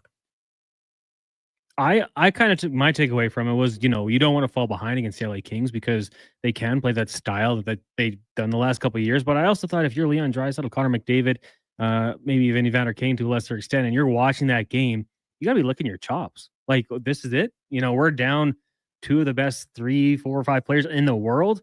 This game was entirely beatable if the Oilers are healthy, or winnable if the Oilers are healthy. So that is exactly what my takeaway was. I'd said on the post-game show, like, I wouldn't be freaking out about this team. They're very good at home, and if you fall behind, certainly they can do a very good job suffocating the offense. But you throw McDavid and Draisaitl out there, like the only 50-goal scorer in the NHL. Connor McDavid, the best player in hockey. If you have those 2 out there in that game, do you think it's 2-0, Gregor, going into the final minutes? We'll throw away the empty netter. Like, I don't think that's the case. I think those 2 players alone find ways to generate offense. So I'm with you. Like, I give the credit there to the Kings. They're a very good team, and they can play that style. But I don't think Oilers fans need to be, freaking out about this one. I think it still is a good matchup if it happens. It's going to happen. I don't see how it's not going to happen. But I'm curious how Oilers fans, when you watch that game, like, I know the Oilers didn't generate a ton, and that's, you want to say, hey, I would like to generate more, but did LA really generate a lot? Not really. Honestly. And like, look at how many players the Oilers had out of their lineup. LA had all their guys. Like, LA is still the LA Kings. Good. Don't have great offensive guys. And do the Kings, like, is Drew Doughty he's good. He's a Hall of Famer, but this isn't Drew Doughty when they were winning cups. You know what I mean? He's still really good. He's reliable. But when I look at the Kings defense, I don't see, like, there's nobody back there. You're just like, oh my God, we got to be aware when this guy's on the ice. Either he's going to be wheeling around and you're like, oh, he's great, or he's going to be defensively and you really got to watch everything. Like, I don't see it. Gavrikov's a good player. Anderson's a good player. Joel Edmondson, take my chances against him in the playoffs all day long. Brant Clark, the one thing I noticed about Brant Clark in that game, like, you can hit him a lot, right? He's a rookie, and he's their best offensive defenseman right now. And I don't know. Their special teams, unless their penalty kill is going to be great. I didn't see anything from the LA that makes you go, oh, geez, Edmonton can't beat them. Like I see so many people that are talking like the Oilers just got no chance, and I'm kind of like, what are we talking about? Maybe I'm living in bizarro world, and I'm the one who's out to lunch here. But I don't see it. Hey, Greggs, did I just hear you commit to growing your hair if the Oilers miss the playoffs from Eddie Steele? I see what you're doing there, Eddie. I think you committed to growing your hair out if they make the playoffs. How about that? Yeah. If they don't make it, Eddie, I will grow my hair out. If they make it, you grow yours out. Cons, I think that was just a bet. I think that's kind of what I heard, right? So if they don't make it, I got to grow my hair out. If they do make it, Eddie has to grow his out. I think that's what I heard. Never seen Eddie with hair. Well, first time for everything. Yeah, that's a verbal contract. Yeah, it's as good as a handshake. I think so. I think Eddie basically just committed to that. It's fantastical to spread the word again. I like it. Hey, guys, the Kings' goaltending is much improved from Sean. I think so. I think Kemper's pretty good, yeah. But did goaltending cost them? You know what cost them? Special teams. Their power play stunk. And look at their penalty kill. And there were some goals that didn't matter who was in net. The goalie wasn't saving it. And that to me still is, until I see the Kings improve in those areas, to me it's rinse, wash, repeat. And the gap isn't like the gap was between the Stars and the Oilers when they met all those years in a row. I understand that. But when I just look at the makeup of the team, how they play, they're a little bit different in their neutral zone forecheck, but the Kings are still not they're not a great transition team. They don't crush you in transition, right? Like they're just a good kind of safe team. And Edmonton has shown that they know how to play a patient game come playoff time. They do. So could LA win? Of course LA could win, but I still see the Oilers beating the LA Kings in the first round. Hey, Gregor, I watched Saturday, and my first thought was, no way this team has a shot at beating LA from Lance. That's what you thought, honestly? The Oilers team on Saturday, you're like, oh, yeah, there's no McDavid, no Draisaitl, no Kane, basically half of Frederick, no Ekholm, no Skinner. And you're like, they got no chance? Man, I would take that wager all day long. Now, speaking of no chance, I don't know if anybody ever said there was no chance, but a lot of us, myself included, thought the Gretzky goal record was going to be really hard to beat. And rightfully so, right? 895 goals, that's a lot of goals, right? When you consider only 3 players all time have scored even 800 goals, you're thinking this is going to be a tough record to beat. Heck, only 3 guys have scored more than 767 goals, right? Only 8 guys have scored 700, so it's hard. But always done it. And, the next step kind of for him will be goal 900. It's just going to be kind of neat to see a guy 900. I don't know if he'll ever play long enough to get to 1,000. My gut tells me no. But I would never count him out. You look at this season, and what's interesting about Ovi is, like right now, there's 2 bleeps given from him. Did you see Jenny Malkin's quote? He's not the normal hockey player. He doesn't work out every day, drinks beer. And it's kind of true, right? Like Ovi isn't Mr. 6-pack rolling around in great shape. He's not in bad shape, but he's not in like, I'm going to be, a runway model shape. And I don't think you have to be an NHL player. Like he's not a bolt of lightning anymore, but he's still, what has he got? He's got the second highest goals per game in the season this year after Leon Draisaitl. Draisaitl is going to be the only guy to reach 50 goals, it looks like, and unless Tage Thompson's heater continues, right? Thompson's up to 43. Willie Nylander would have to go a goal a game in 6 games to do it. So it's possible, right? Same with Tage Thompson. Always got 42 goals. Might end up with 43, 44, 45. Unreal. And so I looked at some other records. Now, Gretzky's assist record, I'm telling you, that's the one. No chance. And I'll tell you why. Because if you look at all-time players in the NHL, and Gretzky's assists, 1,963, which is just a ridiculous amount. But, we talked about how, Gretzky had 894. Well, Gordie Howe was at 801, and Jagger was at 766. So still far, but close. Look at the assist record. Gretzky's at 1,963. Ron Francis is next at 1,249. The closest anybody is 714 assists shy. 714. That's as close as anybody is to Gretzky in the assist record. So you look, who's the guy who's been the most productive passer today in the NHL as far as getting assists? It's Connor McDavid. Connor McDavid has 700 assists in 708 games. He's a point-a-game player just based on assists. Pretty impressive. Now, I believe that Connor McDavid, without question, is going to end up number 2 in assists. He needs 539 assists to pass Ron Francis. I'd say book it down. It's going to happen. Now, it'll take a while because even if he maintains his 1 assist per game, and let's say he averages 78 games a year, right, it's still going to take him a while. Right? You're talking what? 8 years? 7.5, right? 7.5 seasons to get there, but he'll get there as a member of the Oilers. But to push Gretzky, like starting next year, or maybe it's slightly under, because McDavid, let's say, gets back in and plays 3 or 4 more games this year. Okay, sure. Right now, today, this is his 10th season in the league. Starting today, McDavid needs more assists to catch Gretzky than Ron Francis, who's number 2 in assists, has in his career.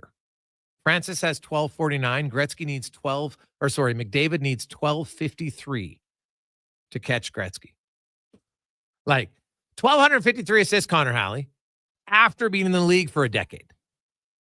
It's mind-blowing, right? So it ain't happening. But he will get to number 2 in assists. But there are some records that I do think are attainable. And it's funny because if you look at power play goals, Ovi's got 325 because he just scored a power play goal 895. Leon Draisaitl has the most power play goals in the NHL the last 4 seasons at 93. He's now up to 162. Basically, he's halfway there. And if you look at his recent production, he has 93 over the last 4 seasons. And he has 162 in his career. So in his first 6 years, obviously, he only scored 69. So he's really picked up the pace on the power play. Draisaitl and McDavid, they're going to be on the power play together for the foreseeable future. It's going to be pretty good. Now, he had 1 year where he had 30. Pretty impressive. So we'll see where it goes. But when I'm looking at it, realistically, he could have a chance to get there. I think he'll for sure pass Dave Andreychuk for number 2 at 275. Right? Like he's already within 100 of he's just around 100 of Brett Hall and just like 108 behind Andreychuk. So I think those are more than doable. But he'd have a chance to catch Ovi. And the most power play goals, there are some people who I chuckle at are like, oh, he's only a power play guy. Oh, yeah, only a power play guy. All right. Is Phil Esposito a bad scorer? No. Luc Robitaille? No. Teemu Selanne? No. Alexander Ovechkin? No. Brett Hall? No. Brendan Shanahan? Marilyn Lemieux? Marcel Dion? You know what they're all comfortable with? They're all top 9 in power play goals. Right? Good goal scorers scoring the power play.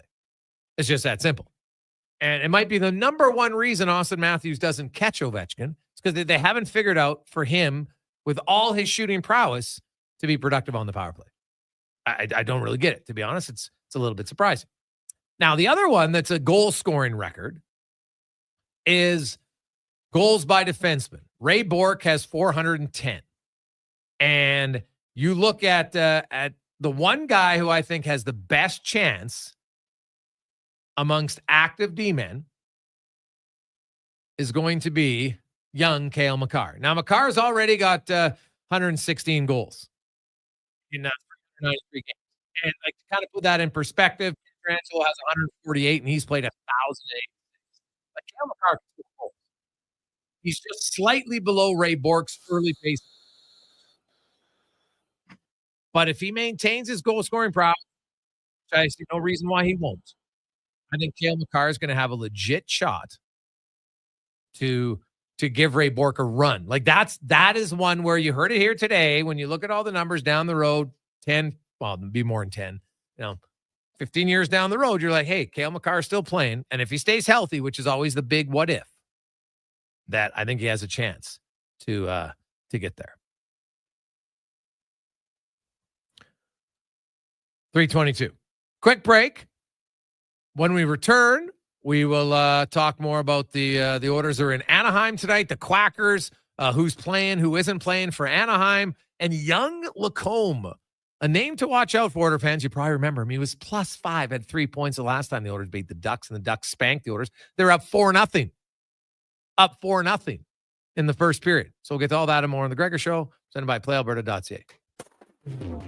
Find the perfect tractor for any job at Edmonton Kubota. Their massive selection of compact tractors has something for everyone, whether you're tackling small tasks or big projects. And right now, take advantage of 0% financing for up to 72 months. It's never been easier to get the power and reliability you need. Come down to Edmonton Kubota today and drive away with the tractor that's just right for you. Edmonton Kubota, where your perfect tractor awaits. Play Alberta has hundreds of casino games right at your fingertip.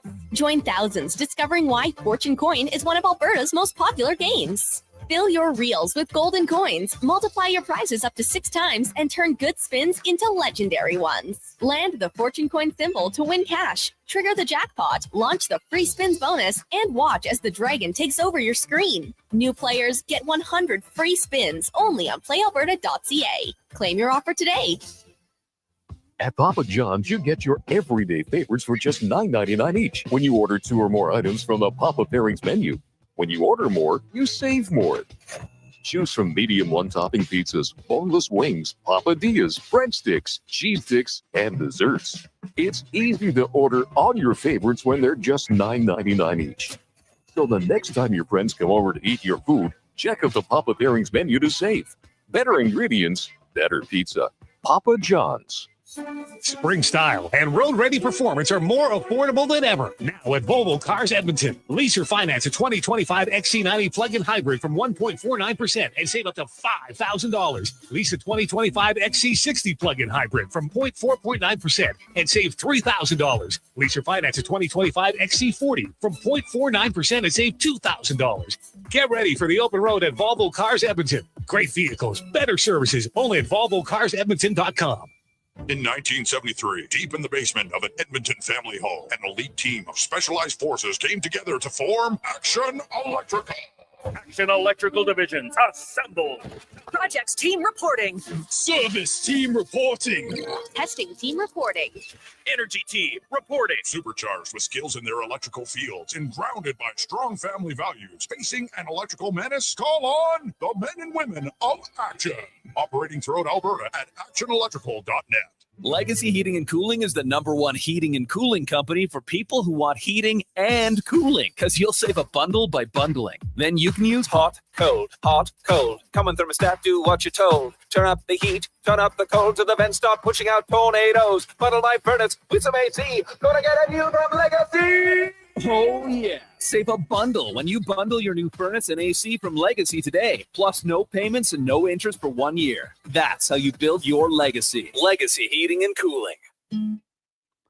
Portions of this hour brought to you by the Edmonton Oilers. Guarantee access to this year's Stanley Cup playoffs by becoming an Oilers full or half-season seat holder for the 2025-26 season. Limited seats are on sale now. Visit edmontonoilers.com/season seats to secure yours today.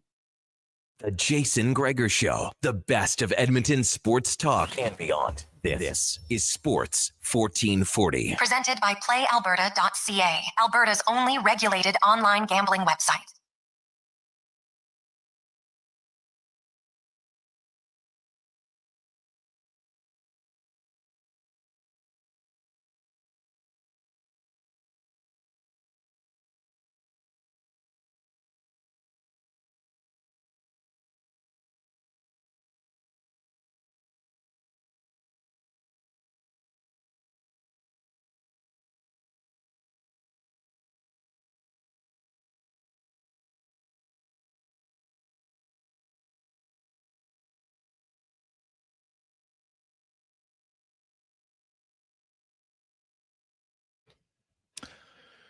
327. Welcome back, Jason Gregor, Connor Halley, Sports 1440, Oilers Nation, YouTube, Facebook, and X. The other option for the Oilers, I was looking, John Klingberg. You could put him on LTIR, retroactive. His last game was March 27th. So you put him on retroactive LTIR, and you know what? He would just be missing the rest of the regular season. Well, I'm not sure he's going to play anyway. So that's an option. He's out with an infection now. So that would get him the games necessary and free up enough cap space to call up one player. If they wanted to, they might just run with the 11 forwards for one game. But it is another possibility if I'm looking at the because if you retroact him, his last game was the 27th. So he got hurt in that game, hasn't played since. You retroact him to the 29th, and then that's 10 games from the Calgary game plus the 9 in April. So that could do it if they want it. Will they? I don't know. I guess it depends on how desperate they want to have a 12th forward for tonight's game. It's basically how it's going to work. Now let's talk about tonight's game as we go around the NHL. Brought to you by McDonald's, and stop in at McD's right now. The Maple Breakfast is here. Smoky Maple Breakfast sandwiches, bacon, egg McMuffin, and others with smoky maple sauce. Smoky maple, but only for a limited time at McDonald's. Andrew Null joins us, beat reporter from the LA Daily News, talking about the Ducks. Andrew, welcome back to the show, man. How you doing? I'm doing great. Thank you very much for having me again. So you look at the Ducks, and obviously the season hasn't gone the way overall. I think that they wanted. Maybe they would have liked to be a little bit closer. I'm not sure anybody thought they were actually going to make the big jump all the way to a playoff spot this season. But they've had a lot of arrows trending up. Specifically, Jackson Lacombe on the back end. Like, he's got 43 points. He's top 18 in points amongst defensemen. He's playing 22 minutes a night. And it's not like he's padding his stats on the power play. It's mainly he's 17th in 5-on-5 scoring amongst defensemen. Like, they got to be just thrilled to kind of see his evolution this year. Yeah, I think he's been the biggest riser year over year, not only for the Ducks, but I mean, maybe in the whole West. He's been really, really night and day from last year. The big thing is confidence, I would say. Last year he made a lot of tentative plays. You need a hard clear, and he's giving you a soft one. It needs to go up the boards. It's going into the middle.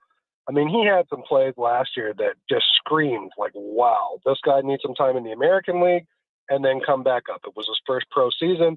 He did play out his college career at Minnesota, but he arrived last year and it was just like, wow, a real deer in headlights type feel to a lot of the early part of the season. I think there was some frustration in the coaching staff to where they were saying, okay, this is taking too long. We could permit this in the beginning of the year, but now we're 50 games in. There was a lot of kind of doubts about his position, especially given the burgeoning depth they had in terms of young blue liners, both between people that were already up with the parent club and then others that were applying their trade in different parts of the world.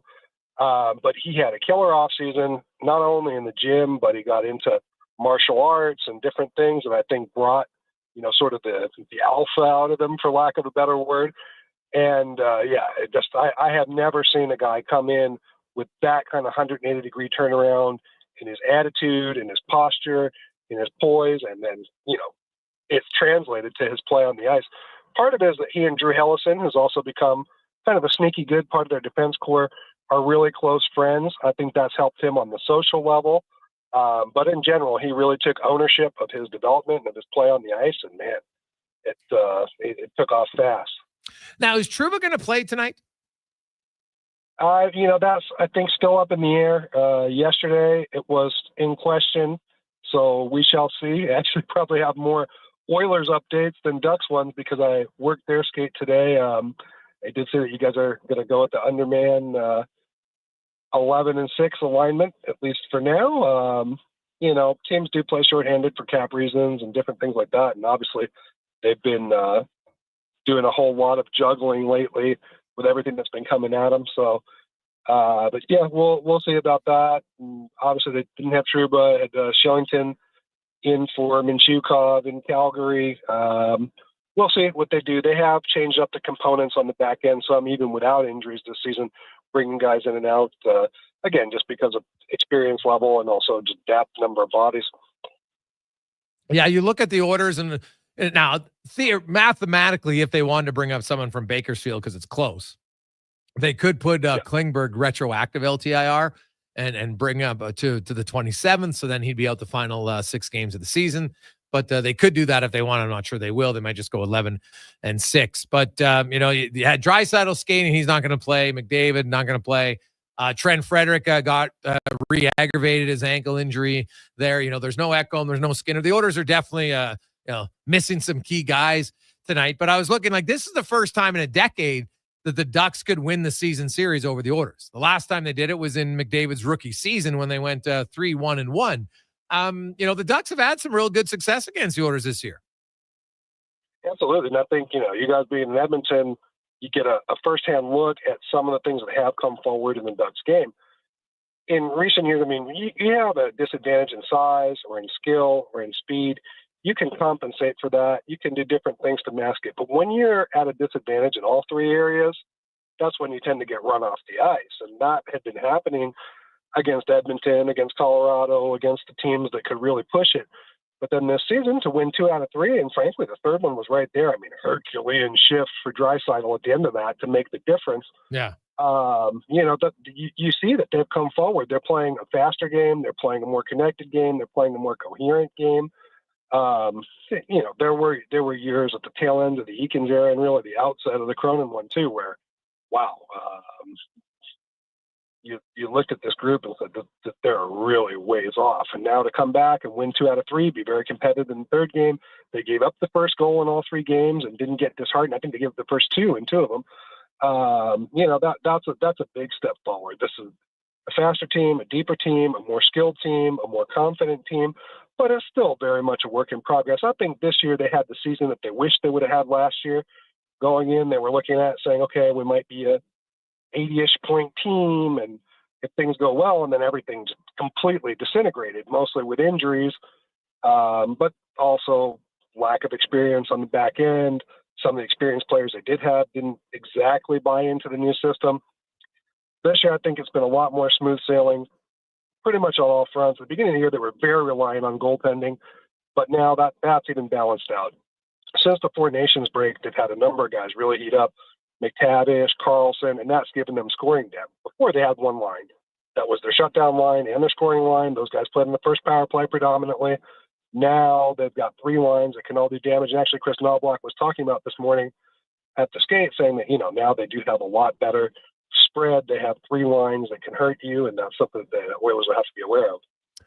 When you look at Trevor Zegras, I've heard some rumblings, maybe him and the head coach weren't on the same page at all.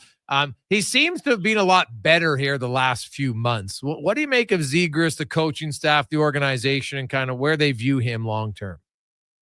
Right. It's a great question. I think there's a lot of misnomers and misconceptions out there, specifically about the coaching staff. I think a couple things that were reported in the foreign press, some stuff that got into Spit and Chicklets and so forth, really created distorted perception there, and especially vis-a-vis Zegras. I think that Zegras and Cronin have a really tight relationship. It reminds me a little bit of having seen Drew Doughty and Daryl Sutter when Doughty was becoming a star and Sutter came into LA, and that there's this big generational gap and maybe ostensibly an attitudinal gap too. But they have a close working relationship and have from the start. I know that Cronin drove to see him in the offseason as soon as he got hired. Okay. They had an extensive meeting last year when Zegras had the 2 injuries and another significant one this year. Cronin was really supportive of him. I saw him often after practice, after games, talking with him, talking about his recovery, joking with him. They have a very close relationship where I think there might be some, I don't know what the right word is, doubt or hesitation maybe on the managerial side, because Zegras was Murray's pick. He was not Pat Verbeek's pick. Right. You look at the type of players that Verbeek has tended towards, they're either kind of rugged sandpaper type players or 2-way players. There's not a lot of pure offense as far as the kind of guys that he values. So I think with both Zegras and Jamie Drysdale, there was a contractual impasse. Both their negotiations took a really long time, well into camp. That kind of put them both behind the 8 ball in terms of health and conditioning last year too. So there was a tentative approach there for them both getting 3-year contracts, still set up to be under team control when they expire, and so forth. But I think a lot of the evaluation is in a holding pattern just because he's had so many injuries. He's had 3 injuries where he's missed, 20 plus games in the past 2 seasons. But lately he's been playing better. He's another guy that's taken off since the break. He's got 8 points in his last 8 games. We're seeing flashes of him integrating his creativity into a more structured system. So I would anticipate him returning next year and it being more something that's evaluated in terms of fit going into the deadline and next summer, because when he's up, he's an RFA. So they don't have to make some sort of rash decision. There's really no impetus to move him or commit to him at this point. Yeah, and I don't see him getting a big offer sheet. Andrew Null joins us, a beat reporter for the Ducks from the LA Daily News. And, like Anaheim is just looking to continue to move forward. They've got some young guys, Cutter Gauthier, Mason McTavish, Leo Carlson. We mentioned on the back end, Lacombe, Mintkov, Zellweger, obviously Dostal in goal. What do you think the Ducks have to do to go from improving to then being a contender? Like what does their offseason have to look like this year? So at this time next year, the Ducks look and say, hey, if we're not in the playoffs, we're within 2 or 3 points of the playoffs. Yeah, I think they definitely next year is a year that they want to be very much in the mix, not just on the fringes like they were briefly. And what they're going to have to do is effectuate the plan that they had last offseason and basically didn't execute. They went after Stamkos, they went after Marchessault, obviously didn't connect on those. But even at the time, Pat Verbeek said sometimes, the swings that you miss turn out to be, not such a bad thing. And obviously I'm not seeing Nashville have a ton of success with those guys and Brady Shea. So, but they need the same things, essentially. They need a right shot that can play in their top 6. Defense, we'll see. They will have Trouba under contract for next year. It seems like he and Gudas will be veteran pieces there. I don't know if they'll pursue another veteran D. This year, if anything, they had too many. Have to bring in Trouba, but they move out Fowler, they move out Dumoulin.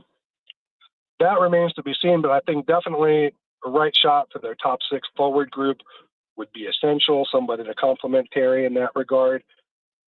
And then probably another viable piece in their bottom 6. They do use their 4th line quite a bit to match up now, to alleviate some of the burden on the top line.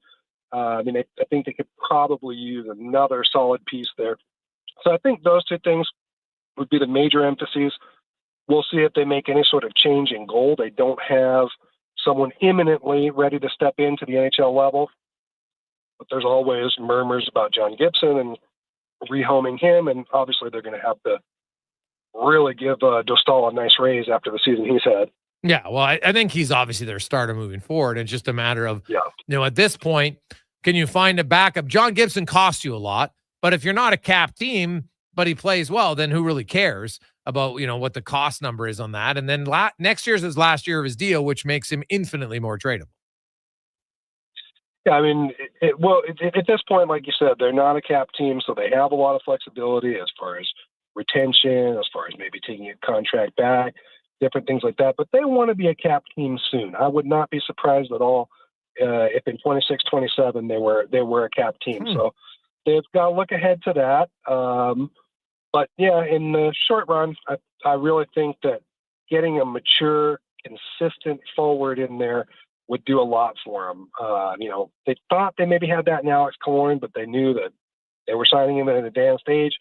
He's been good in spurts. He pretty much seems to heat up in the second half. Last year it was more understandable because he had a pair of injuries as well that kept him out double-digit games, both of them. But this year he had the same kind of up and down thing. He came out, wasn't skating very well, wasn't contributing much unless the puck came right to him, but then he got it going later on. So I think, a guy to man the right side that'll help him on the power play too, which has been a huge issue. Both areas of special teams this year have not been good for them. But that's part of that is repetitions. Part of that is just learning and developing physically too. But I think a bottom 6 guy that could help them on the PK, solidify that, match up better, and then a very steady but also prolific winger would help them immensely. Andrew, great stuff, man. I really appreciate the rundown. Enjoy the game tonight. Why the later start? Usually the Ducks don't start at the bottom of the hour. What's going on? Oh, I haven't been told anything about that, but I go when they tell me. There's been so many unusual things with the schedule this year. I guess in large part because of Four Nations, things being compressed, things on television. We've had so many different unusual start times. 4 p.m. start times, 6 p.m. start times, things that we don't typically see in LA or Anaheim. And at this point, I just go where I'm told when I'm told. All right. I just thought maybe I don't know I don't even look. Maybe it's a national game, although it's Monday night, so I think it's on Prime, but I don't know. So right. I'm just curious. So anyway, have yourself a good one. Enjoy the game. You can have a nap because you got a lot of time before the puck drop. Very well. Well, thank you very much for having me. Always a pleasure. I bet you. That's Andrew Null joining us from Anaheim. The Ducks, they got some pieces on. And Order fans, you saw it last time. That Jackson Lacomb's a really good young defenseman. You got Zellweger, obviously McTavish, Carlson up front. They got some pieces. The Orders are going to have to be on their toes because the Ducks have lit in the 2 losses. Now, and I'm not surprised because Calvin Pickard in both games against Anaheim kind of got lit up both times. So the game that Edmonton did win, Stu Skinner only allowed a goal. So, that they're going to go with Olivier Rodrigue. And it wasn't just on the goaltending. I want to make that abundantly clear. But so Rodrigue's probably going to get tested. The Ducks, with a short-staffed Order team, they might give the young goalie a few runs. So hopefully he's ready for the challenge. Take a quick break. We got a lot of texts to get to. 833-401-1440. We got the 2-minute warning with Tater. We'll go around the NHL. We got Spec and Woodley and more on the Gregor Show, presented by PlayAlberta.ca. At Papa John's, you get your everyday favorites for just $9.99 each when you order 2 or more items from the Papa Pairings menu. When you order more, you save more. Choose from medium one-topping pizzas, boneless wings, papadillas, breadsticks, cheese sticks, and desserts. It's easy to order all your favorites when they're just $9.99 each. So the next time your friends come over to eat your food, check out the Papa Pairings menu to save. Better ingredients, better pizza. Papa John's. I take possession of my commercial space in 3 months. I need lighting. I need a fire alarm. I need data. I need a generator. I need panels. Sounds like a job for the men and women of Action Electrical. Projects team reporting. We design, build, and construct all the electrical systems for your projects. Need everything to work right? Get the Action Electrical project team on your site. Facing an electrical menace? Call the men and women of Action. Operating throughout Alberta at actionelectrical.net. This is Nuge's Nuggets, brought to you by Legacy Heating and Cooling. What nugget of heating and cooling advice does Nuge have today? You can save a lot of money by bundling your new furnace and AC with Legacy. It's kind of like saving money on an endorsement by bundling me, Ryan Nugent-Hopkins, with someone like, Zachary Martin Hyman. Thanks for suggesting me, Nuge. Get no payments and no interest for 1 year on your new AC and furnace from Legacy Heating and Cooling. Proud sponsor of Nuge's Nuggets. Explore beyond the boundaries of capability and value during Truck Month at GMC. Right now, get 0% financing for up to 72 months on the 2025 Sierra 1500 Crew Cab Pro Graphite. With a TurboMax engine delivering 310 horsepower, GMC Pro safety features, including automatic emergency braking, plus a max towing of up to 9,500 pounds. You'll be ready for anything this Truck Month. Ask your GMC dealer for details. If you or someone you care for are injured in a motor vehicle accident, please listen up. I'm Grant Fedoruk from Leading Edge Physiotherapy, and let me proudly say that we won't be the place your insurer tells you to go. We won't be the place because we don't sign agreements with the insurance company. We don't work for them, we work for you. We do want to be the place that your friends, family, and other medically trained professionals send you. So if your insurance company says that you have to see their therapist, you should know that's not true. You have the right to choose where you go, and we hope you choose us. LeadingEdgePhysio.com. At Fountain Tire, our focus is taking care of your vehicle. Your focus? Saving up to 25% off select tires. Plus, getting up to a $120 mail-in rebate on a set of 4 select tires until April 26th. So we both win. Fountain Tire. We're on this road together. Dang. Last season, you bought new clubs to fix your game. You spent the entire season trying to learn how to hit with your magic clubs. And guess what? Dang. They didn't help your game. Now you're convinced it's your swing, but it really is your clubs. Even though you were told the ones you bought were the best ever made. If they were, you would have gotten better. Every day at Fitted Golf, we continue to prove the right clubs make all the difference in the world.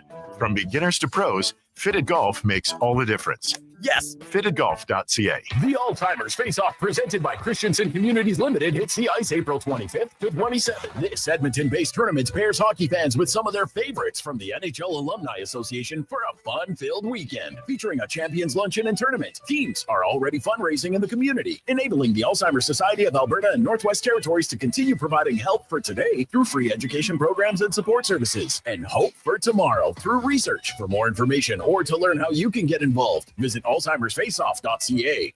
From coast to coast, Napa Auto Parts is here to keep your car running longer and stronger, Canada. Did you know that Napa Auto Parts has close to 600 stores throughout Canada and over 90 years of history? Napa offers a wide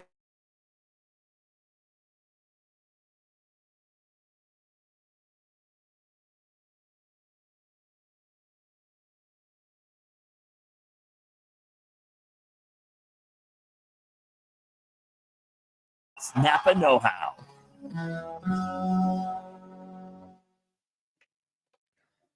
Portions of this hour brought to you by Papa John's. Feeding a crowd, get the triple play. 3 large specialty or 5 topping pizzas for only $54 when you use promo code 3play at papajohns.ca. The Jason Gregor Show, the best of Edmonton sports talk and beyond. This is Sports 1440. Presented by PlayAlberta.ca, Alberta's only regulated online gambling website.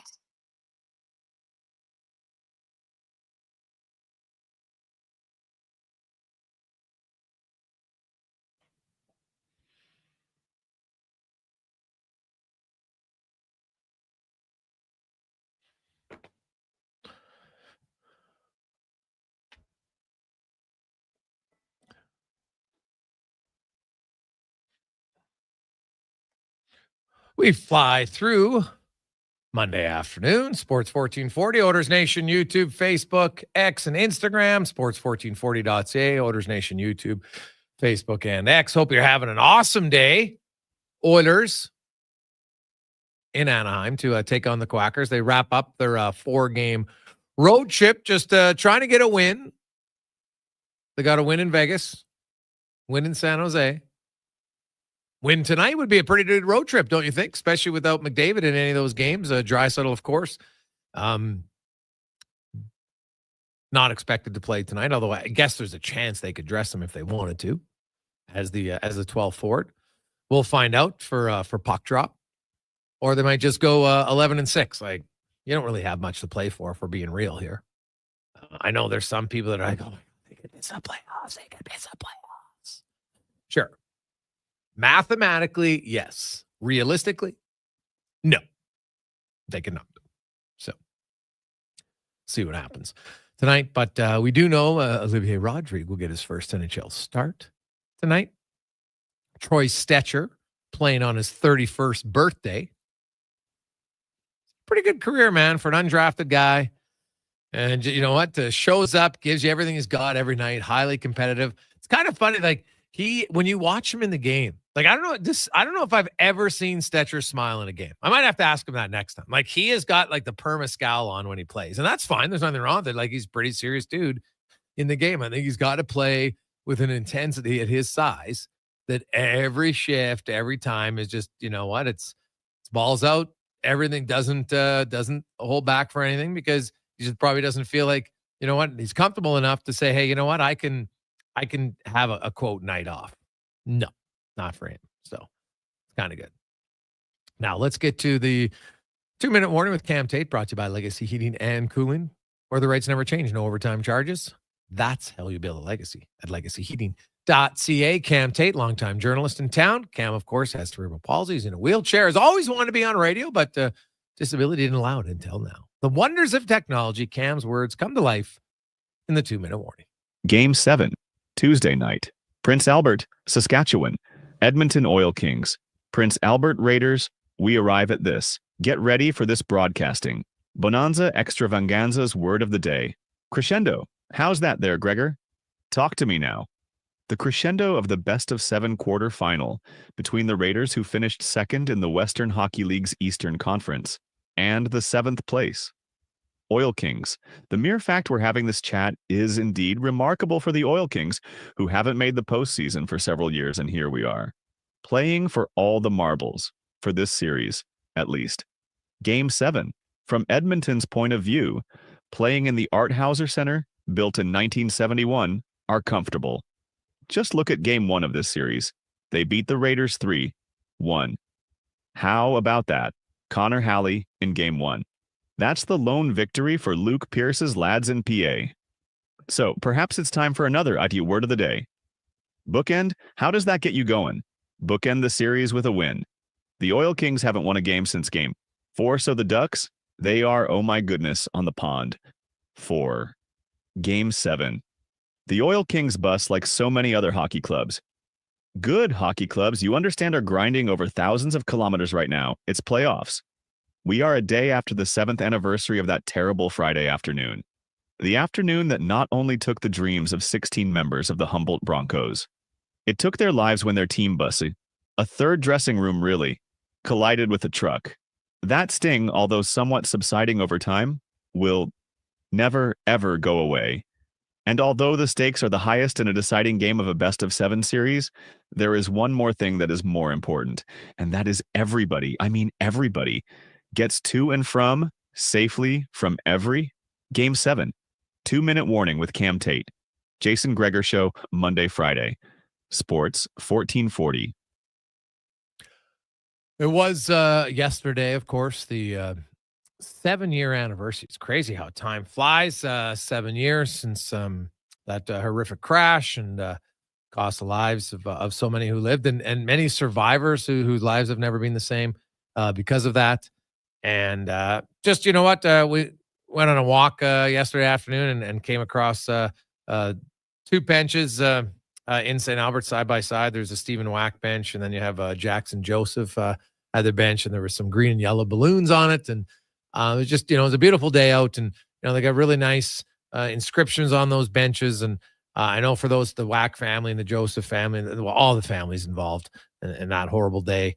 I know a lot of them sometimes you try to get away because it's while the pain might minimize at certain times, when it comes down to that day, I can only imagine the grief. It's losing anybody in your life, your mom, your dad, siblings, grandparents, losing a child, very hard, very difficult. And especially the unknown. You hear about this crash, and a lot of the parents, they arrived not on the scene of the crash, but the hospital, and they really don't know what was going on, right? Like the damage was so severe that you had, some boys that had been mis-ID'd just because they didn't know. Like that's one of my cousins was a nurse who was working at that time, and I've spoke to her, like, even the nurses, like, you can take all your training, but to be in a situation like that with that much trauma to the survivors and the deceased and everybody involved, like it's so much more emotional than you can ever plan for. And so you might know what to do, but you've never really been, tasked with having to deal with a situation like that. And I thought everybody involved, we've seen, some books about it and read some books about it. And I think everybody involved in that day, it was amazing work that the doctors and the nurses and the porters and everybody in those hospitals did to keep some people alive and to treat the entire situation with much grace that they could. So we definitely think about them. And you know what? There's a lot of road trips. There's a lot of people on buses and planes and everywhere else. So hopefully everybody gets to and from their games, no problem. There's no slick conditions. And the only negative thing will be that there's going to be a loser. As somebody, unfortunately, for every Game 7 winner, there is a Game 7 loser. And but good for the WHL to have a few Game 7s in the opening round. Makes it exciting and should be fun. And hopefully the Oil Kings can get the win tomorrow night, and then they will go likely from PA right to Medicine Hat. I'm guessing that series would start Thursday in the Hat, maybe Friday, but probably Thursday. We do know Lethbridge and Calgary are going to get going on Tuesday night in the WHL. And away they roll. Like whoever wins PA or Edmonton is definitely going to be the underdog against Gavin McKenna and the Medicine Hat Tigers. Should be a good series. Coming up, we'll get to the oil report. Also, We talked earlier. We got some texts coming in on records you think that maybe could get broken. We're talking like significant records. Because the goal scoring record, now there's very few that match it. I understand it, but there's still some other good records in the NHL that would require a hell of a performance. And that's what you want. Like, to break a record, it's got to be pretty good, man. Like, you don't want to, hey, you know what? The left shot defenseman in the second period, nothing like that. We're talking significant records that take a really good career to do. We've talked about it, Draisaitl, the way he's trending, could push Ovi for the power play goal record. It's, we had people wondering, well, what about for the whole goal record? Well, keep in mind, so Draisaitl needs one more goal to get to 400. So then he'll need 500 more goals to get to 900. Never mind what Ovi 900 plus change, whatever he's going to finish with, just to get to 900. So now you're talking 10 more seasons, averaging 50 goals. Like, come on. That is, keep in mind, no player in the history of the league has ever had 10 50-goal seasons. So to average 50 goals for 10 years after you've been in the league a decade, like, possible, I guess. Likely, no. I do not think so. That would be, Cons, is there any records you look at? Like, how do you rank this? Like, where would you rank Brady's touchdown pass record? I mean, that was just such a perfect storm. So many weapons came together on that offense to really get it going. Randy Moss, Wes Welker, they Dante Stallworth they brought in free agency. I mean in a career. A career. Well, more likely now as it gets easier, I think, to throw the football. Obviously, we know the league's changing. Plus, you got that extra game. So if you were to play, like Tom Brady, 20-year career, that's 20 extra games, right? So it'd be tough to break. I think you'd have to have a lot of longevity, avoid the injuries. We know Tom Brady only had the 1 year he missed. I think it's beatable. I think the way things are going, the passing game, receivers are so good. Like, there's so many good receivers. Those 7-on-7 camps are just making a lot of good players. I think we could get a broken passing touchdown record for sure. Really? Yeah, I'm optimistic in the next generation. All right. Well, that'd be great. But it's going to take a lot. Was he going to have 800 and some? Is it 856? Somewhere around there. I can't remember the exact number, but it's a lot. Like, Patty Mahomes is going to have to start throwing a lot more touchdowns. He has a chance to do it. 649 for Tom Brady. 649. Yeah. So Aaron Rodgers, good career, didn't start the first couple. He's at 503. He has the most amongst actives. So yeah, he ain't getting it. You know what? Yeah, when I look at it now, maybe a little bit tougher than I thought it would be. Yeah, like, what's Mahomes at? Patrick Mahomes. He's behind Andy Dalton. He's at 245. Yeah, so he's got a long ways to go. Oh, yeah, absolutely. Yeah. And he's already, 8 years into his career? Yeah, so exactly. Like, he'd have to play into his mid-40s for sure. And he's going to have to start throwing more touchdowns. Just that simple. Let's get to Sports 1440 update brought to you by Booster Juice. Mix it up with Booster Juice and their 2 booster mixers, the Zesty Berry Booster Mixer and the Bango Mango Booster Mixer. Download the Boosters Reward app and order one today. The Sports 1440 update. It's game day. The Oilers down in Southern California, set to take on the Ducks. Puck drop in this one, set for 8:30. Pre-game coverage with Andrew Walker and Donovan Paulson gets going at 7:30 right here on Sports 1440. Olivia Rodrigue going to make his first career start for the Oil between the pipes. Elsewhere, Flames take on the Sharks, Kings and Kraken, the Blues in Winnipeg, and the Rangers take on the Lightning. Major League Baseball, the Toronto Blue Jays in Boston to take on the Red Sox. First pitch set for 4:45. Also, the Dodgers in Washington. Pirates host the Cards. Twins taking on the Royals. Cubbies and Rangers. Orioles in the desert to meet the Diamondbacks. Mariners host the Astros. And the Padres take on the Athletics in Sacramento. Earlier today, Tigers knocked off the Yankees 6-2 in the association. 2 games tonight. Pistons, Kings, and Sixers in Miami to take on the Heat. And NCAA Men's Basketball National Championship game goes tonight from San Antonio. Number 1 seed Houston taking on number 1 seed Florida. On the ice tonight in the WHL, you've got 2 games. Game 7, Winterhawks and Cougars. Also, Game 6 between the Thunderbirds and the Silver Tips. Everett leads that series 3-2. Both games starting just after 8. And in the AJ semifinal action, Game 3 between Whitecourt and Grand Prairie. That gets going at 7. The Storm lead that series 2-9.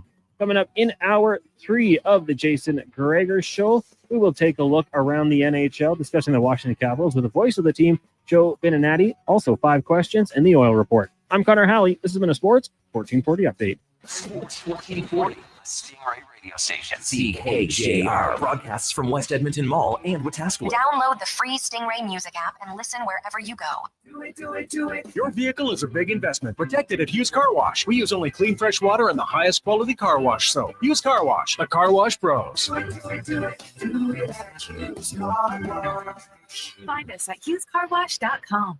At Papa John's, you get your everyday favorites for just $9.99 each when you order 2 or more items from the Papa Pairings menu. When you order more, you save more. Choose from medium one-topping pizzas, boneless wings, papadillas, breadsticks, cheese sticks, and desserts. It's easy to order all your favorites when they're just $9.99 each. So the next time your friends come over to eat your food, check out the Papa Pairings menu to save. Better ingredients, better pizza. Papa John's. Spring style and road-ready performance are more affordable than ever. Now at Volvo Cars Edmonton. Lease or finance a 2025 XC90 plug-in hybrid from 1.49% and save up to $5,000. Lease a 2025 XC60 plug-in hybrid from 4.9% and save $3,000. Lease or finance a 2025 XC40 from 0.49% and save $2,000. Get ready for the open road at Volvo Cars Edmonton. Great vehicles, better services, only at VolvoCarsEdmonton.com. Noodle, noodle, nood, noodle, nood, noodle, nood, noodle, noodle, nood. Noodle, noodle, nood, nood, nood, nood, nood, nood, nood, noodle, noodle, nood, noodle, nood,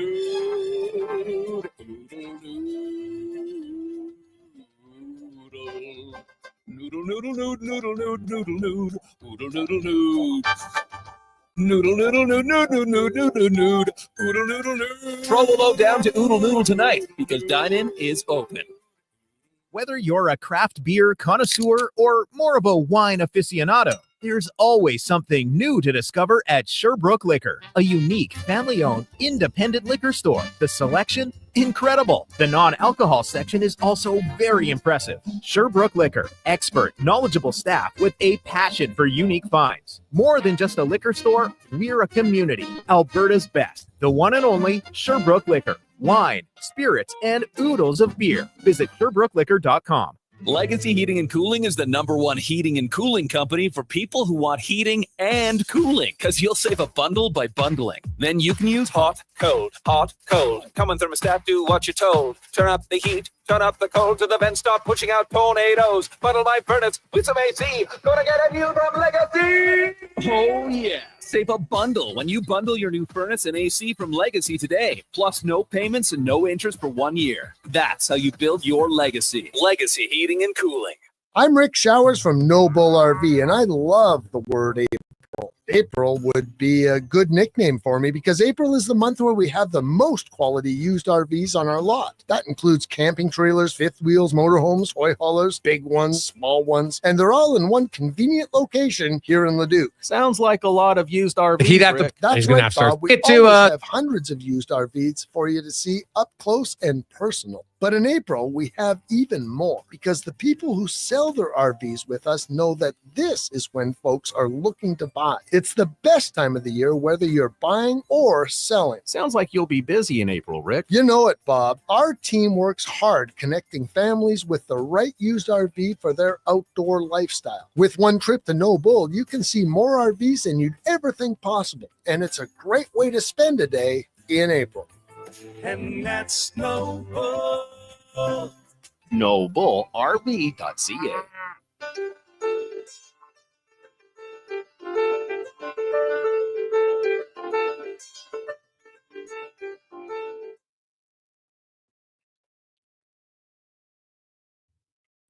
Portions of this hour brought to you by Leading Edge Physio. The team in Old Strathcona have special training dedicated to reducing the impact of cancer care before, during, and after your diagnosis. From lymphedema to the management of fatigue and side effects of chemotherapy and radiation, they can help. Learn more at leadingedgephysio.com.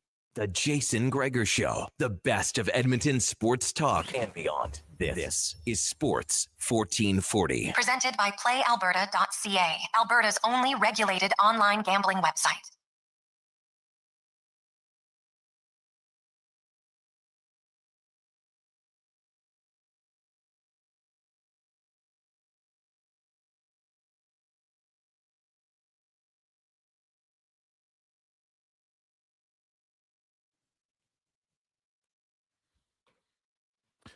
407. Welcome back. Jason Gregor, Connor Halley, Sports 1440, Oilers Nation, YouTube, Facebook, X, and Instagram, sports1440.ca. Of course, the iHeart radio player or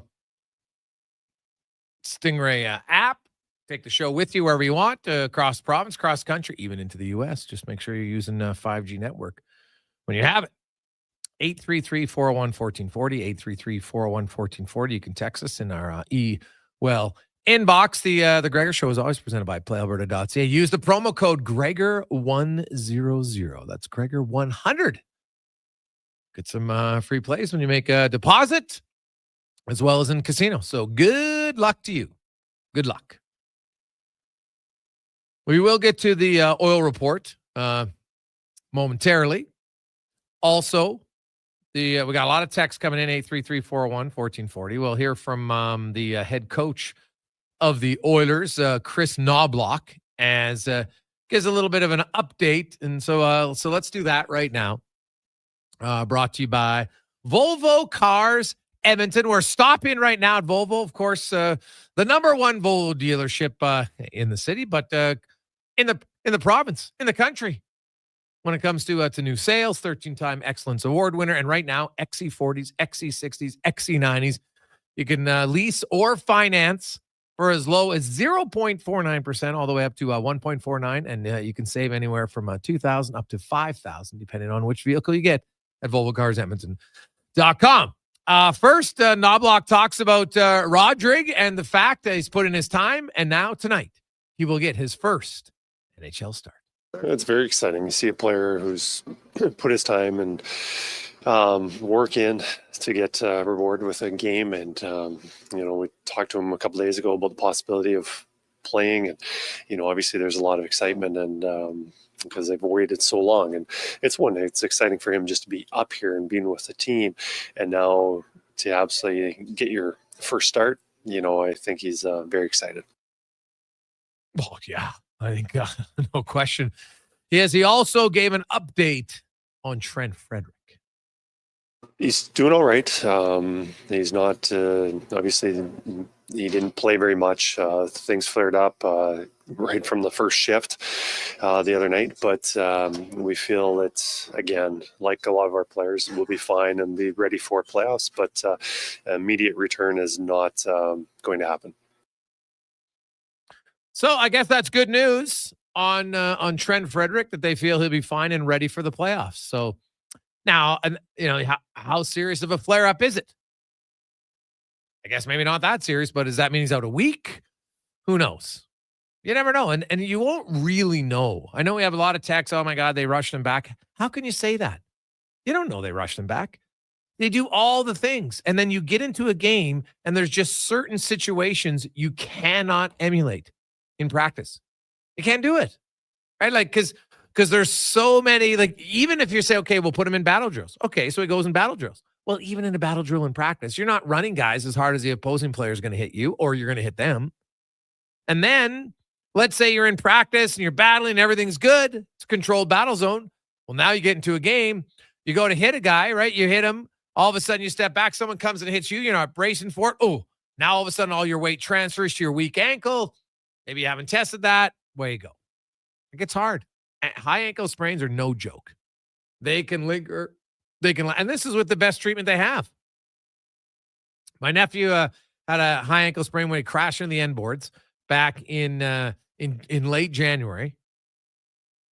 And it bothers him. It's funny for him. When he puts his skate on, it feels a little bit better, but when he walks, he still notices it. And he's been going to rehab doing everything. Now he's playing, but not playing a ton. It's still there. You notice it. So you can't, it's impossible to get, quote, 100%. Probably for Frederick, it won't be until you have months off. So probably not 100% until next year, to be honest. Like it's that difficult. Now let's hear from Olivier Rodrigue. Hey, this is a dream. This is a goal for every player, especially guys who get drafted. When you get drafted, you're thinking, man, I'm a step closer. I'm not there yet, but I'm a step closer. And now 7 years after being drafted, or just under 7, because I guess he was drafted in 2018. So just under 7 years from his draft year. He will make his NHL first start in the National Hockey League. How's he feeling? Really excited. I've waited a long time for this, and I feel like I'm ready. So I just want to go out there, enjoy it as much as I can, but also give my best and work hard the whole game. Yeah, he's got to be pretty excited. And so just kind of the journey of the last 7 years and kind of how he's gone and what builds up to this to get you in a position to hopefully have success. Yeah, it's been a kind of a long time too, with the COVID and everything. It's kind of different parkour. I went to Europe for a little bit and came back. Didn't really play my first year in the AHL. Then the second year was up and down the East Coast. I think it's all normal and it's all part of the journey for a goalie, but it's finally the time. So it's pretty exciting, and my family's going to be there tonight. So it's a pretty cool feeling, and I'm sure they're happy for me. I got to think maybe his dad's coming. Who's going to be there, Cons? So my dad, my mom, my godmother, her girlfriend, and then my little cousin, my brother is coming with his girlfriend, and my fiance will be there too. Yeah, a good group. Good group. And how much is his confidence growing? Like, so if you look at him, he was a backup for Stuart Skinner for 2 years in the American League. Then he split 1 year with Calvin Pickard. Pickard was started, I think, 38, and he started 28.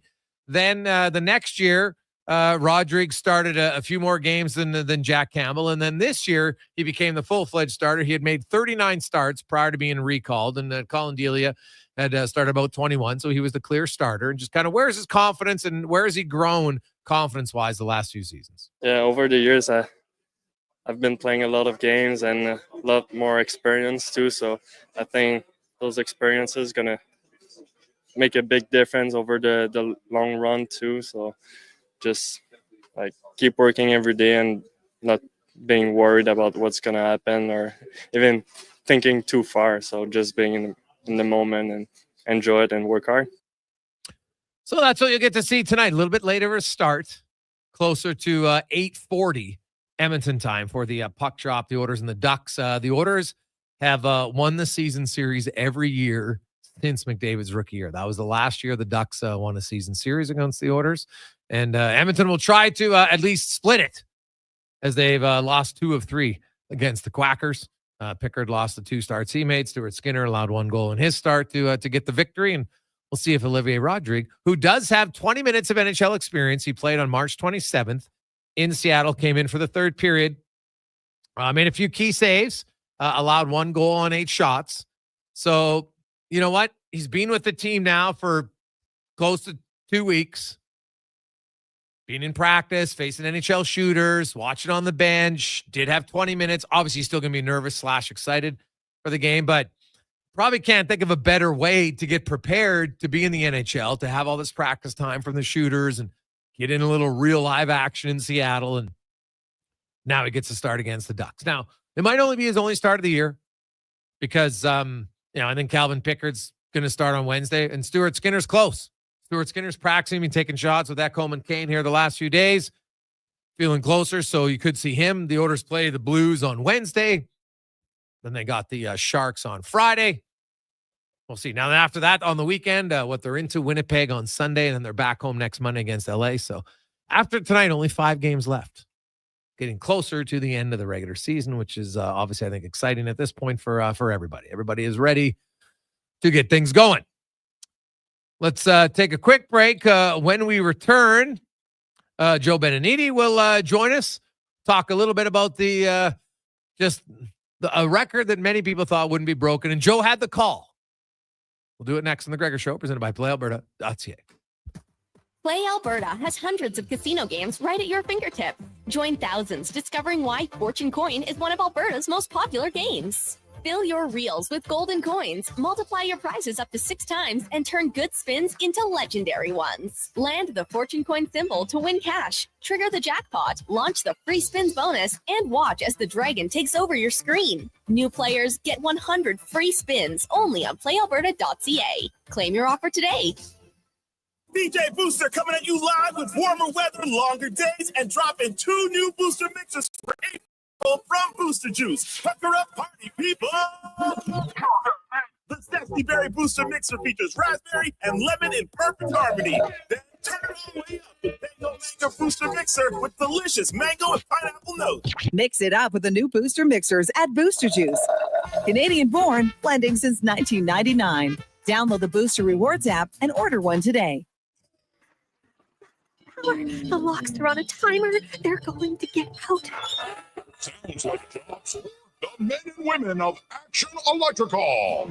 Service team reporting. With the remarkable reach of our bucket trucks and other equipment, we assess, service, and maintain your electrical lighting and automation systems. Facing an electrical menace? Call the men and women of Action. Operating throughout Alberta at actionelectrical.net. Spring into savings at The Brick. Refresh your home with huge discounts. Get up to 35% off sofas and sectionals and up to 25% off bedroom and dining furniture. Dreaming of better sleep? Upgrade your mattress game. Get a king for the price of a queen on select mattresses. Plus, save the tax when you buy 3 or more major kitchen appliances. Some exclusions apply. See in store for details. The Brick, proudly Canadian since 1971. Get ready to revolutionize your job site with Edmonton Kubota's game-changing compact construction equipment. From mini excavators and skid steers to track loaders, carriers, and utility vehicles, they have a model to fit every need, all powered by legendary Kubota diesel engines. These machines are built for performance and reliability. Transform your work with Edmonton Kubota's top-of-the-line compact equipment. Visit them today and see why they're the name you can trust for power and precision.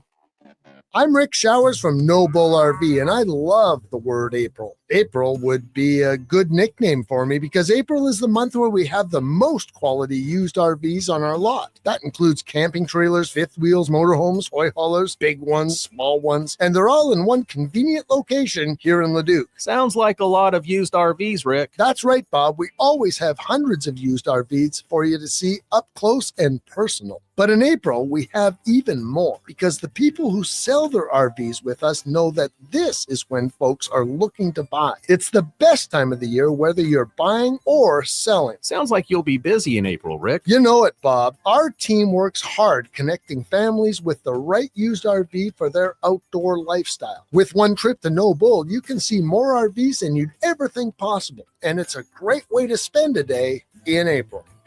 And that's No Bull. NobleRV.ca. When St. Albert Dodge gets a deal, you get a deal. That's how it works. And right now, they've made a special purchase of new 2024 Ram Heavy Duty 2500 and 3500 model trucks. These are Cummins diesel models with an exclusive offer that you can only get at St. Albert Dodge. What's the deal? A no-charge Cummins engine option, which works out to $9,450 in savings for you. Over 35 available. Get yours now and see how easy it is to do business at St. Albert Dodge. You got a go-to coffee spot, a trusted barber, even a lucky game day jersey. But when it's about looking your absolute best, there's only one name you need. Mr. Dirk. Family run since 1939. We're experts in crafting impeccable tailor-made suits and offering a wide variety of everyday styles. Pair that with personalized one-on-one fittings and the convenience of on-site tailoring. Mr. Dirk elevates your style game. Visit our Edmonton store or explore MrDirk.com. Score big on style with Mr. Dirk.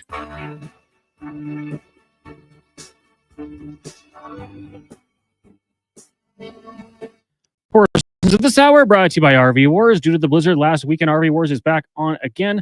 Starting Thursday, get pre-tariff pricing on RV Wars from dealers, all competing for your business indoors. Visit rvwars.ca for details.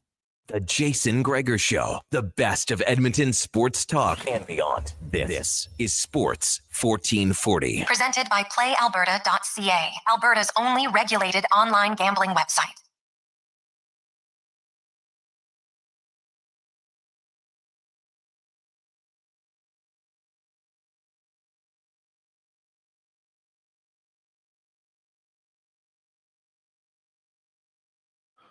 .422 on the Gregor Show on Sports 1440, Oilers Nation, YouTube, Facebook, and X. Hope you're having an awesome day. Oilers, Ducks, There's still some playoff implications if you believe the Oilers can catch the LA Kings.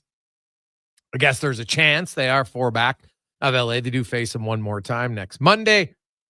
But the Oilers are going to need to win a lot of their games. They're going to need some help in the out-of-town scoreboard. At this point, it would seem rather unlikely. Now, there is a chance also that Vegas could be caught by LA, but again, kind of a slim chance. It does seem like for only the second time since the 68 expansion, the same 2 teams will meet 4 years in a row in the first round of the NHL playoffs. Last time was Montreal and Boston, and Montreal won all 4 meetings. Oilers will try to do the same against the LA Kings. Now, things you don't see very often every day are major milestones, major records in sports being surpassed. And Alexander Ovechkin having himself a career that, to now, no one's ever had. No one's ever scored 895 goals until Alex Ovechkin did it yesterday on Long Island. And the gentleman who he'll always be remembered for that goal, it'll go down in infamy, and he called it, voice of the Capitals, Joe Beninati, joins us. And Joe, welcome to the show, my man. How you doing? I'm doing great. I'm still shaking, to be honest.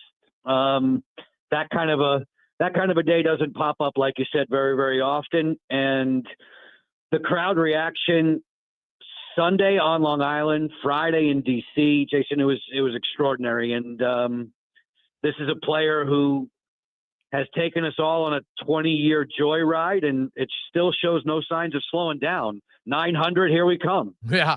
So, Joe, as a voice, especially in this case, the goal's coming. It's inevitable of when it's going to happen. You don't know when or where.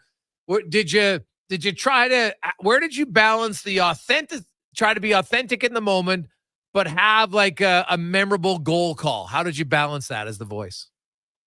So I was telling everybody that during the first intermission yesterday, Rachel Nichols hosts a show called Hometown in the DC market on Monumental Sports Network. And first period go by, the Caps aren't playing well. Alex doesn't have very many chances. And so she comes in and does an interview with me and with Craig Laughlin, couple of minutes, quick questions. And her last question was, do you know what you're going to say when he gets it? And I'm like, Rachel, specifically, no, but I want it to have something to do. The league has branded this as a great chase. So there has to be, in my mind, a quick tag at the end of a chase, the end of a race. Mm-hmm. And early in the second period, I'm calling a game and I'm mulling this over and I'm thinking about it. And to me, I like a little bit of alliteration when I'm writing teases or scripts for tape pieces. So to me, it became chasing days. Chasing days are done. Oh, I like that. Let's go with it. And then you're hoping that it's a clean goal, a clear goal, an Alex Ovechkin blast, not something that's a rebound scramble, not something that, oh my gosh, did the goalie get that before it reached the goal line? And we got it. You got one of those clean, beautiful snapshot rips. And then it's your job as a play-by-play man to deliver it with force, lots of adrenaline, and get out of the way. And so to me, the chasing days are done, and then you tag him as what he is, the greatest goal scorer of all time, and get out of the way. Let the TV directors cut all of the subsequent reaction shots of happy Ovechkin, happy teammates, disappointed goalies, fans going crazy in the stands, dignitaries in the stands, Gretzky and his wife, all of those things, just let them breathe. And I thought Locker did a beautiful job of laying out there. So all in all, I haven't watched it very much, to be honest. I want to watch the whole game, especially Friday night where he tied it, where I thought we had what my goal was to, hail him as a goal-scoring god, but then humanize him and talk about family and how much the boys mean to him and how much mom and dad helped raise this superstar goal scorer who's like no other we've ever seen.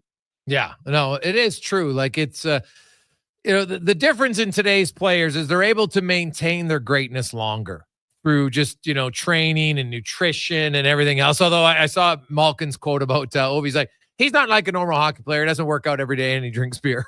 And it's kind of true, right? Like, his passion for the game though, Joe, you're around it closely. And That's the part of his game that's kind of infectious, right? Like he has all the goals, but he had all the hits. And like he plays a very unique kind of power forward game, but he has that unbridled enthusiasm that seems to rub off on a lot of his teammates. It's never waned. It's been that from day one. And it's not just when he scores. It's when Joe scores. It's when Jason scores. It's when Freddie scores. For the longest time, I thought he was going to hurt somebody in goal-scoring celebrations because he's bringing 230 pounds of payload there, and he's wildly excited every time the puck goes in the net. And that's part and parcel, I'm sure, as to why he's been able to do this for as long as he's been able to do it. He's been available so often, and I think, again, prior to the November injury, he was available in 95% of the games that he could have played. And with that ability, big numbers are going to rack up. And I probably contemplated Ovechkin approaching Gretzky when he got to 500 so fast, and knew that he had such a long contract and this zeal and zest for scoring, maybe. But, I mean, it's almost unimaginable, that kind of a number, and what it would take for the greatest goal scorers of any generation, this one or on in the future. You know, how much would it take for Leon to do it, or Austin to do it, or any of the great goal scorers, Connor to do it? It's almost unfathomable, and I don't know that it'll ever be reached. But then again, people said the same thing about the great one. Yeah, the thing about Ovechkin is it's 20 years, an average of 45 goals a year for 20 years, right? Like you look in the NHL right now, there's only one guy over 45 goals, and that's Draisaitl. And so I looked up Draisaitl and Matthews because right now they're probably the best two younger goal scorers, at least, and have the highest numbers. You know, you look and say, well, they'd have to go 10 years of 50 goals a season to get to 900. Right. Like it's incredible. Yeah, it's ridiculous. It's like, you know, that record. And then there's a few records like Glenn Hall's 502 consecutive games. Like I can say that for certain, never being broken. No goalie. That one's safe. Yeah, that one is safe. Gretzky's points record, I think, is pretty safe. His assist record is safe. And honestly, like Ovi, you know, there's talk about like he's got 1 year left, Joe. Do you think he signs after that? Like I know he's expressed some interest in wanting to play in his home country at some point. He's talked about opening up his museum, you know, in a few years there. Like his enjoy for the game and the fact that he's got 40-some plus goals. That's what I love about the record is this wasn't just a guy playing it out, chasing the record, scoring one goal every 10 games. Like he is lighting it up. If he didn't get injured in November, he might have been pushing Leon. And that's insane to think about at age 39. His goals as far as scored per game played this year are extraordinary. And yes, he loves this group of Capitals. And I think the mission now is for them to get back to playing better. They haven't been playing well of late. They want a long run in the playoffs. I think a lot of these guys and a lot of the players will tell you this was all consuming for the last week to 10 days. Yeah. This great chase took a lot out of all of them. And now it's past them. So now's the time for them to focus upon what's critical for the team. And I think they're going to play better in the last week of the season. However, all of a sudden, this team that's been so incredibly healthy for so long and has racked up 49 wins and 107 points really fast, all of a sudden there's a Logan Thompson injury. All of a sudden there's an Alexei Protas injury. Yeah. I'm not overly concerned. I think that they will bounce back and be the favorite in the East, but it's going to be a extremely tough road, whether it be first round, second, or third, to see whomever kingpin, whatever giant comes out of the West. What's the update on Thompson and Protas' injuries? I think you're going to see Thompson back before Alexei, and I'm confident that they came out with a week-to-week diagnosis on Protas, and I feel so badly because he's had such an amazing season. By far, I would think you would call him the most improved player of the year. And all of a sudden now Caps fans are thinking about, wow, we've got Alexei Protas and Ilya Protas, who's tearing up the Ontario Hockey League. Those two at 6'5" and 6'6" for the next 10 years. That's going to be wonderful. But all of a sudden, this injury happens during the Chicago game, and now it's week to week. And whenever you hear that, I get worried. I think Thompson will be back before too long. I would suspect Thompson's back before the season's over. And more than anything for Logan, it's probably a good physical and mental reset. He can be really hard on himself. Okay. And the Thompson that I saw in January was, I mean, terrific. I mean, right there with Hellebuck, Vezina worthy. The last few weeks, he'll tell you, Logan will, that he's been off a little bit. So this little reset probably helps him as we get into the toughest tournament in sports. Well, Joe, it should be fantastic. We're looking forward to it. The Capitals, it looks like, will take on the Canadians at this point in the opening round, and maybe a little revenge from 2010 for the Caps. Let's hope. From a DC perspective, let's hope. Yeah. They don't want to. That was the Halak series, man. The last 3 games might have been the 3 for just a stretch of any series. Those 3 games might have been the best goaltending display you've seen from a goalie in a long time. Or sickening, best or sickening, depends on which way you're looking at it. It's true, yeah. He was marvelous. I think the big game was, I want to say, the 50+ save game was Game 5. Yeah. I do remember it. It was extraordinary. Yeah, it was crazy. Awesome. Thanks, Joe, and congratulations, man, on being a part of history. Yeah, my pleasure, and thank you for sharing the time tonight. I appreciate it. There you go. There's Joe Beninati, a longtime voice of the Washington Capitals, and man, I think a lot of you, if you didn't watch the game live, you definitely seen the highlights and everything surrounding it. And, Wayne Gretzky, no surprise to me, handled everything with class. And the little tidbit that I found interesting was early in the year when Ovi had gone a stretch where he wasn't scoring, Gretzky called Ovechkin and they were talking about, different ways to help him score. And Kirk Muller was the one telling that story. And he kind of joked, like, Wayne, he's trying to catch your record, eh? And he's like, yeah, well, so what? Like, I wanted to break the record. Like, so when Gretzky, like some people say, oh, he's just saying that publicly. I disagree strongly. And there's proof. Like, you think he's just calling Ovechkin, privately for the goodness of his heart? And Ovi's just like, what? I can't believe this guy's calling me. First of all, it's Wayne Gretzky. It's unreal. And then when we're talking about try to help me score, and Gretzky knows his game. Like, obviously, Ovechkin scored very different fashion than Gretzky did. And it'll be I'm kind of looking for like 900. It's just a number you've never said in the NHL. 900 regular season goals for Wayne Gretzky. Hey, guys, do you think Ovechkin will stick around to ensure that he passes Gretzky's totals in regular season and playoffs? I never really thought about that. Because you look at Wayne has what? I think he had 122 playoff goals, if I'm not mistaken. So what's that? 1,016. So Ovi's at 895 now. And then Gretzky did have 122. And then Ovi in the playoffs, he's currently he's tied for 15th with 72. So that gives him what? 967 to 1,016. So 33 plus 16, 49. Yeah, I guess he could. I don't know if no one's ever talked about the record as 1,016. I've only seen it come up lately because people are like, well, he's not breaking the record. Because and then some people try to put in the WHA numbers. I'm like, well, if you're putting in the WHA, then put in Ovechkin's goals in Pro Europe. How's that any different than WHA? Right? The KHL today is probably fairly equivalent to what the WHA was back then. So I don't know. It's regular season, man. There's no reason to, they played basically the same amount of games to get to the same number of goals. That's the part that's crazy to me. Ovi has, through the exact same games played in the NHL in the regular season, 1 more goal. It's pretty impressive. Really impressive. We'll return. We got 5 questions. We got Spec, Woodley, and more on the Gregor Show, presented by PlayAlberta.ca. Use the promo code Gregor100. That's Gregor100 when you make a deposit.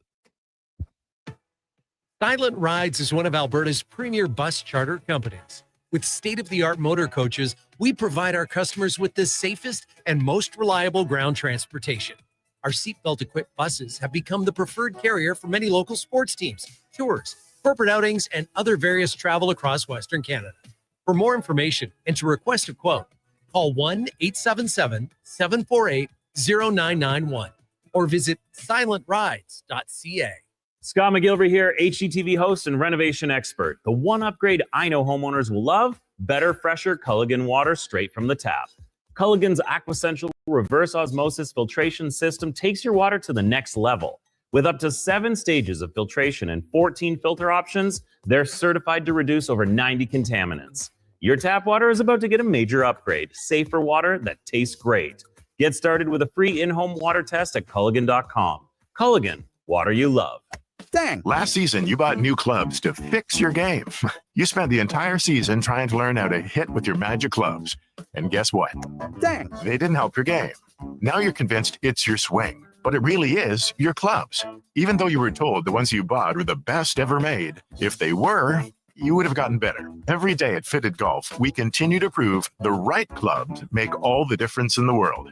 From beginners to pros, Fitted Golf makes all the difference. Yes, fittedgolf.ca. The All-Timers Face-Off presented by Christensen Communities Limited hits the ice April 25th to 27th. Don't miss the Champions Luncheon on Friday, April 25th at the Edmonton Convention Center. Tables are on sale now. This year's event is hosted by accomplished sports journalist and author Scott Morrison and features the legendary locker room tales of Mike Keenan. Iron Mike grew from a highly respected NHL player to one of the most passionate coaches in hockey history. For more information or to purchase your Champions Luncheon table, visit Alzheimer'sFaceoff.ca. Truck Month is on now at GMC, and it's one of the best times to get behind the wheel. Right now, get a $5,000 cash purchase credit on 2025 Sierra HD models with a 13.4-inch diagonal center touchscreen and available Duramax 6.6-liter turbo diesel V8 engine with 470 horsepower. Plus, the most trailering assistance technologies in its class. Sierra has some serious hauling power and is the only off-road ready HD. Truck Month is on now. Ask your GMC dealer for details. At McDonald's, there are new breakfast sandwiches with a secret ingredient. A secret ingredient? It's a little sweet, born in the cold, cradled by spring. Gotcha. It's maple. Well, yes, but let me finish. It's made with 100% Canadian maple syrup? Right again. It's a brand new smoky maple sauce featured in... Oh, some new McD's breakfast sandwiches. And you can try it before 11 a.m. only. Wow, you're good at this. I know what I like. Ba-da-ba-ba-ba. For a limited time at participating McDonald's restaurants in Canada. Looking for the perfect spot to unwind? Check out The Ridge Social Eatery, St. Albert. The Ridge is a locally owned, upscale neighborhood restaurant offering unbeatable daily features. Open daily at 11:30. Craving something late? Check out their new late-night menu from 8 till close. Enjoy brunch at The Ridge Saturdays, Sundays, and holidays until 2 p.m. Plus, there's open mic night every first Wednesday of the month and live music select Saturdays. Welcoming atmosphere, friendly staff, good times. For more, visit theridgestantalbert.com or social media.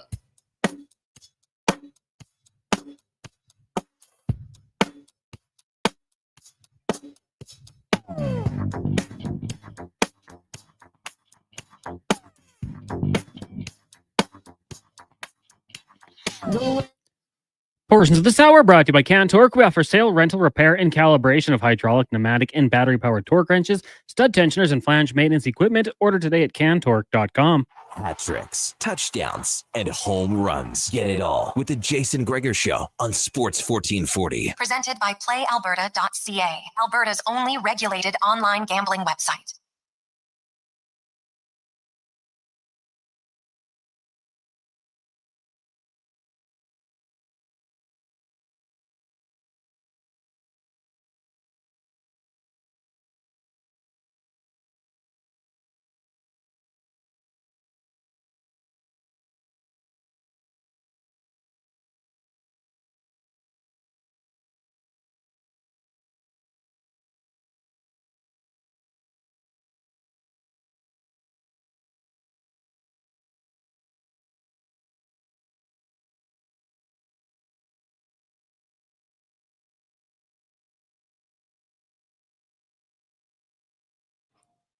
.443. Jason Gregor, Connor Halley, Sports 1440, Oilers Nation, YouTube, Facebook, and X. Hope you're having an awesome day. Let's get to 5 questions brought to you by The Brick, where saving you more, that's what they do. You want big savings furniture? Maybe mattresses, appliances. Could save the GST when you buy major appliances. So yeah, maybe you got a new home you're moving into. Need a stove, fridge. I will say, get the stand-up fridge freezer. They're side by side. Love it. Never have to bend over to go in the freezer anymore. Love it. Check it out at The Brick and thebrick.com. It's time for 5 questions on the Jason Gregor Show. All right, Jason, game day tradition. What's going to be the score tonight? Who's winning and who's going to lead the way for the Oilers when it comes to points? Yeah, I don't see the Oilers winning. I see it being like a 4-2 game. Not a ton of offense, but I guess who will lead the offense? If I have to pick someone, I'll go with Zach Hyman. I took the Oilers to lose on Saturday, so I'm going to turn it around and say they find a way to win tonight 3-1, and it's going to be from the third line, Jeff Skinner leading the way with points. Bold prediction. Question number 2 for you. Obviously, an amazing weekend for Alexander Ovechkin and the Washington Capitals. If you had to guess, how many goals do you think Ovi will finish with in his career? Yeah, it's a great question. So, you know what? I'm curious now if it's like, is there an emotional letdown after all this for them? And we just heard from Joe, and you know what? Ovi's been on fire. Can he keep it going, or is there a little bit of a mess? So, what is he? Let's maybe finishes with 896 or 7 this year. Next season, there isn't the chase to motivate him, depending on what happens in the playoffs. And it's the final year of his deal. Like, I know you never want to count the guy out, but I'm going to say Ovi only scores 30 goals. So I think, and I'm not sure he's going to play another season, so I'm going to say ends with 927.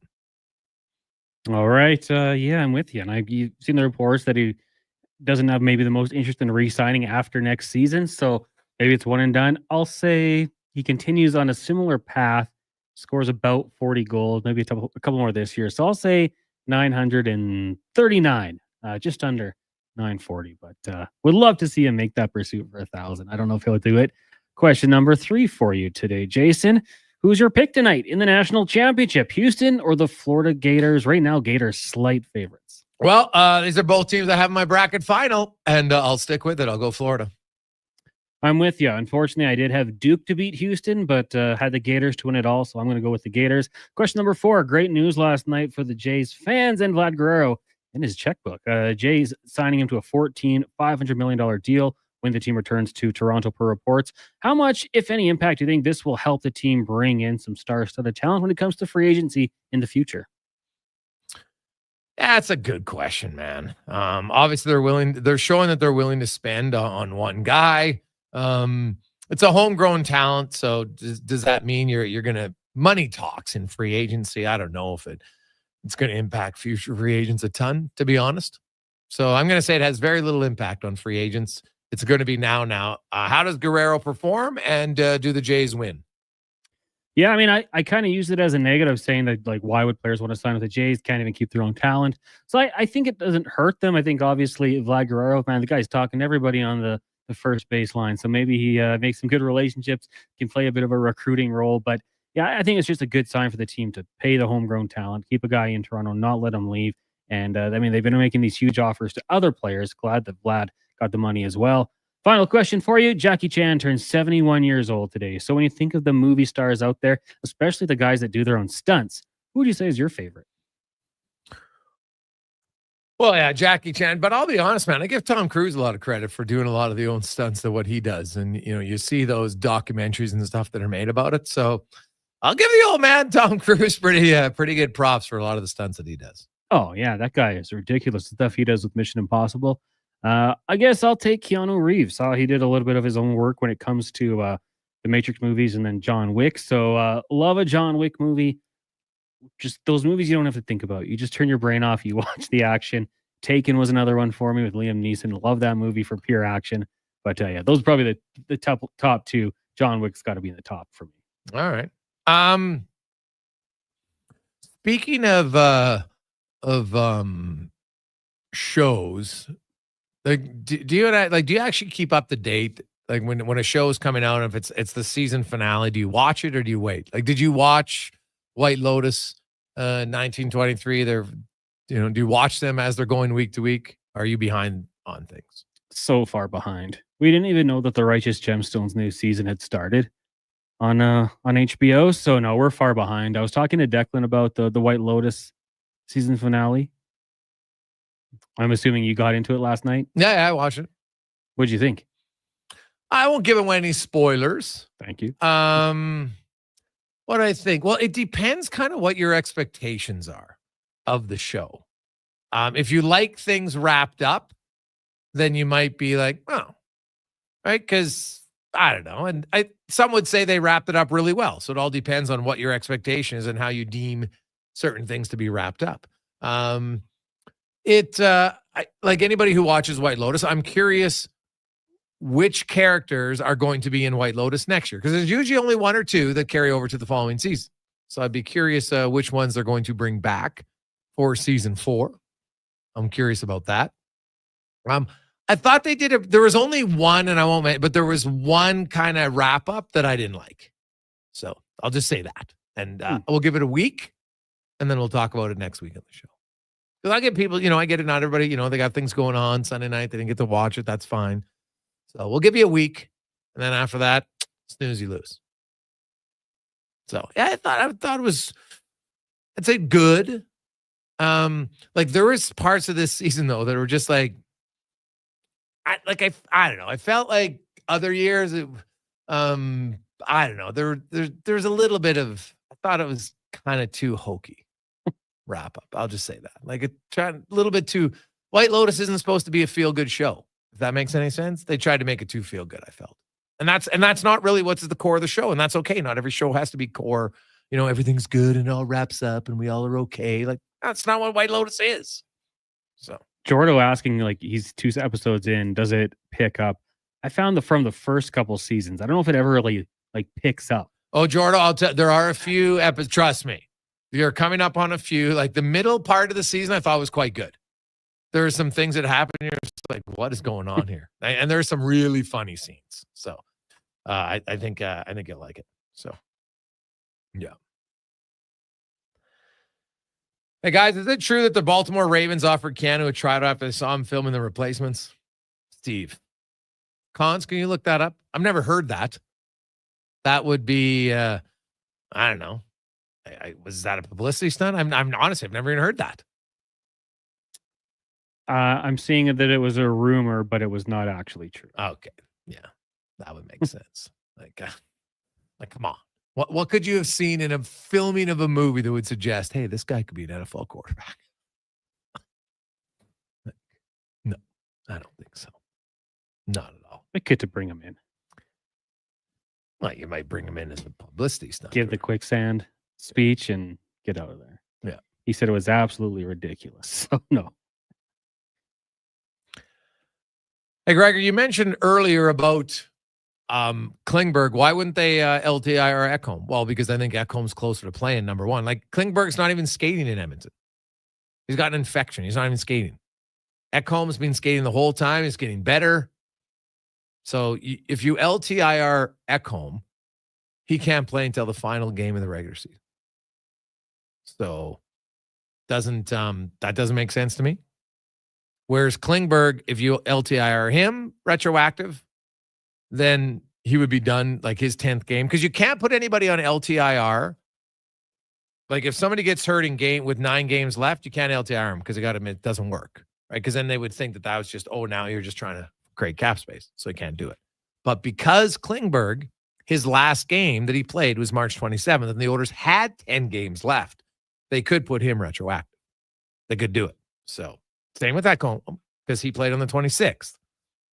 And that's why in Ekholm's case, he could come back for the final game. But that means he can't come back until before then. Well, what if you think he's ready to play the Jets or the Kings? Then you're not going to do it. So there you go.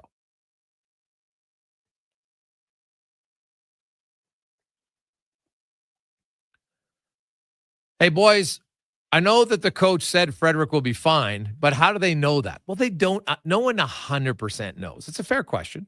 No one really knows. And here's the thing. a guy can come back, and we'll have Grant Fedoruk, and he'll explain it way better than me.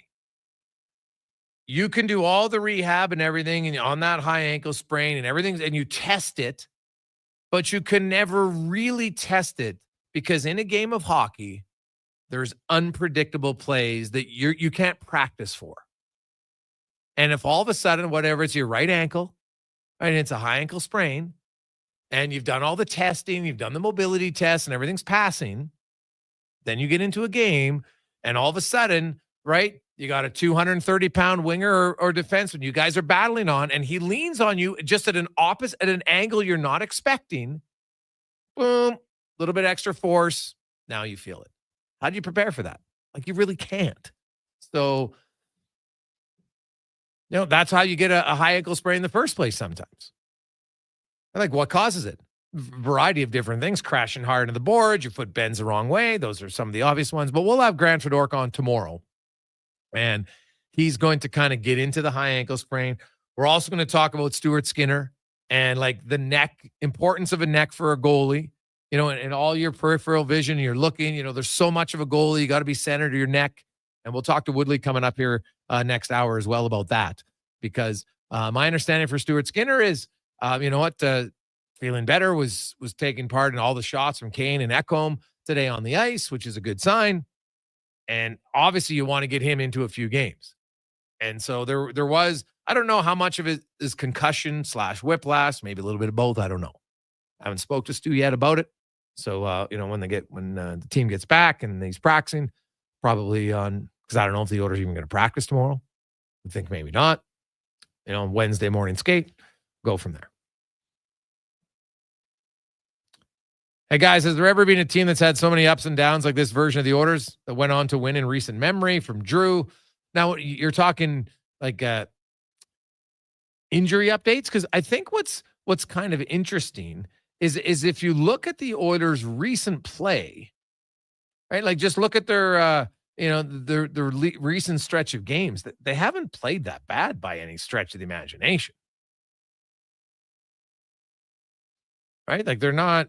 What are they? I got to look at what they are in their last 10 games. I think they're like, I don't know. Yeah, 6-3-1, right? So if you look at their last 10 games, they're 6-3-1. And so, obviously St. Louis is better. They've won every game.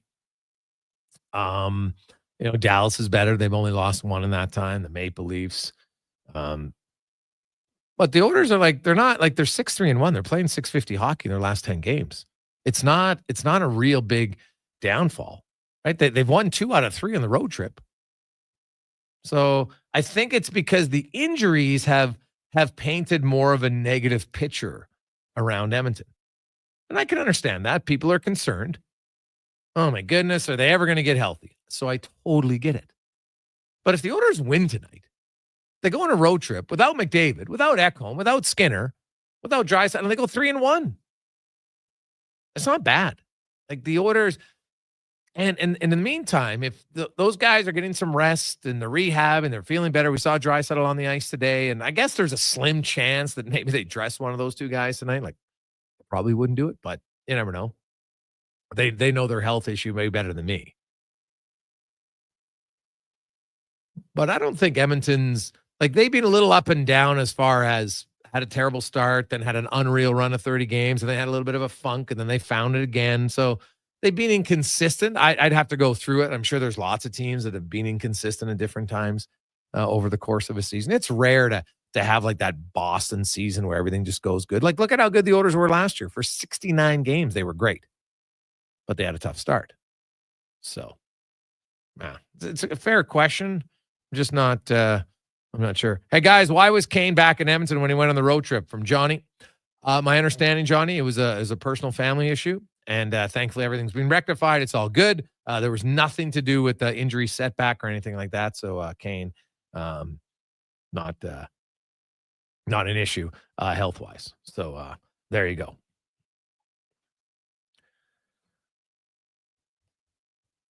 Quick break. We'll come back. Mark Spector, Kevin Woodley will join us in the 5 o'clock hour on the Jason Gregor Show, presented by PlayAlberta.ca. Use the promo code Gregor100. That's Gregor100 when you make it a positive PlayAlberta.ca, and you'll get a $100 bonus. Good luck. Here is the Conman Sports 1440 update brought to you by your Alberta GMC dealers as Truck Month continues on.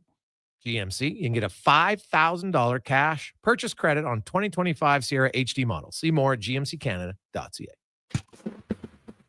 The Sports 1440 update. Edmonton Oilers in action tonight, looking to bounce back from Saturday's loss to the Kings as they'll take on the Ducks. Puck drop just after 8:30. We've got pregame coverage coming your way starting at 7:30 with Andrew Walker and Donovan Paulson. Olivier Rodrigue will make his first ever start in the NHL between the pipes for the Oilers. Elsewhere, you got Kraken, Kings, Flames in San Jose. Jets host the Blues, and the Lightning taking on the Rangers. Major League Baseball, Toronto Blue Jays in action down in Boston right now, heading into the second.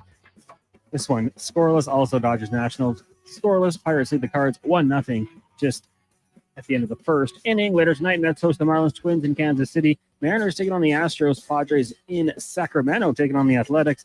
And you got the Tigers earlier today knocking off the Yankees 6-2 in the association. Light night, Pistons and Kings. Also the Sixers in Miami. Of course, we do have the men's national championship at the collegiate level. Houston takes on Florida. Tip-off on that one set for 6:50. In the AJ, semifinal action between Whiteport and Grand Prairie. Puck drop 7 o'clock. It's Game 3 with the Storm leading 2-0. And in the WHL, 2 games tonight. Game 7 between the Winterhawks and the Cougars. And then you got the Silver Tips hosting the Thunderbirds in Game 6 of their series. Everett leading 3-2. Puck drop in both those games just after 8 p.m. Coming up in hour 4 of the Jason Gregor Show, we will be joined by Mark Spector of Rogers Sportsnet and Kevin Woodley from In Goal Magazine. I'm Connor Halley. This has been a Sports 1440 update. Sports 1440 in West Edmonton Mall and Wetaskiwin. CKJR is a Stingray radio station. Download the free radio player app and listen wherever you go. At McDonald's, there are new breakfast sandwiches with a secret ingredient. A secret ingredient? It's a little sweet, born in the cold, cradled by spring. Gotcha. It's maple. Well, yes, but let me finish. It's made with 100% Canadian maple syrup? Right again. It's a brand new smoky maple sauce featured in... Oh, some new McD's breakfast sandwiches. And you can try it before 11 a.m. only. Wow, you're good at this. I know what I like. Ba-da-ba-ba-ba. For a limited time at participating McDonald's restaurants in Canada. I'm tired of waking up tired. Waking up tired. Are you tired of waking up tired? Come visit our sleep experts at the Brick Mattress Store. Get Canada's guaranteed lowest prices on all things sleep. Plus, try your new mattress for 6 months. If you don't love it, we'll find one you do. Some conditions apply. Stop waking up tired. Get the right mattress, guaranteed. Only at the Brick Mattress Store.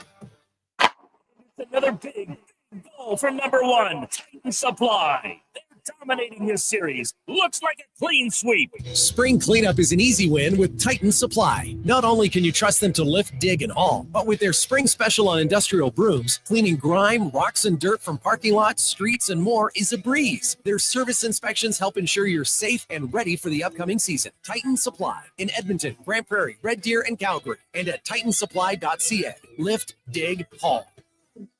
Farm, ranch, acreage, or lake lot. They're here to help at Bashaw Concrete Products. Family owned and operated for 60 years. They continue to provide the best products and service, period. Call now for your free quote on the highest quality ready mix and gravel, a new septic tank, or an outhouse pad and tank, plus precast cattle water pads, garage sumps, and more. Call 780-372-3854 for prompt delivery. Bashaw Concrete Products, 780-372-3854. BashawConcrete.com. From coast to coast, Napa Auto Parts is here to keep your car running longer and stronger, Canada. Did you know that Napa Auto Parts has close to 600 stores throughout Canada and over 90 years of history? Napa offers a wide range of quality replacement auto parts, accessories, supplies, tools, equipment, and proudly keeps Canadians moving day in, day out. With over 85 locations in Alberta, stop into your local Napa store today or visit online at napacanada.com. That's Napa know-how. Imagine a family get-together where the smiles are as genuine as the conversations. That's the feeling you get at Nisku Ford, a family-owned dealership where finding a new Ford feels just like catching up with old friends. Stop by the showroom throughout March and April for all the details about Nisku Ford's Keys for 10K giveaway. Just imagine the spring trips, plans, and projects you could pay for. The coffee's on, so drive into Nisku Ford or visit niskuford.ca today. above expectations. The Ford It's a Big Deal event is on now, and it's a great time to get a big deal on a 2025 Bronco Sport Big Ben. Visit your Alberta Ford store today.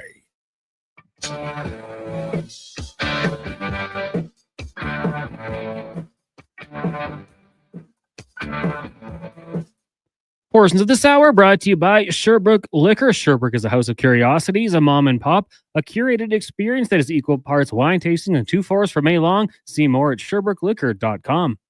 The Jason Gregor Show, the best of Edmonton sports talk and beyond. This is Sports 1440. Presented by PlayAlberta.ca, Alberta's only regulated online gambling website.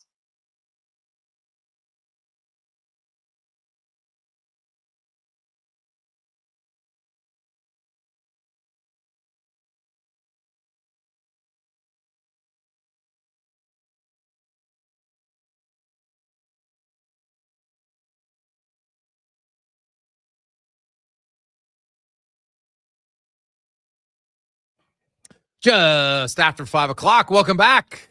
Gregor Halley, Sports 1440. Oilers Nation, YouTube, Facebook, and X. Hope you're having an awesome day as you make your way home tonight. Lots of time. Puck drop closer to 8:40 tonight. And they are going to play that game in Boston. There was some concerns it might get delayed, postponed due to weather, but looks like the Jays and the Red Sox are going to get after it tonight. Chilly in Boston tonight. Gregor Show is always presented by PlayAlberta.ca. Get in the game. If you do gamble, remember, use your game sense. Go to GameSenseAB.ca and learn more as we head out to Anaheim, where the Oilers will take on the Ducks. Tonight, we get to the Spec Report, brought to you by GS Construction, your underground infrastructure specialists. They make everything roll, baby, from your water in your home, the freeways to the roads you drive on, everything underground. You don't notice, but you appreciate. That is GS Construction. Is Mark Spector from Rogers Sportsnet joining us in Anaheim. Spec, is it true that you had to take a pay cut so Guerrero's contract could get signed?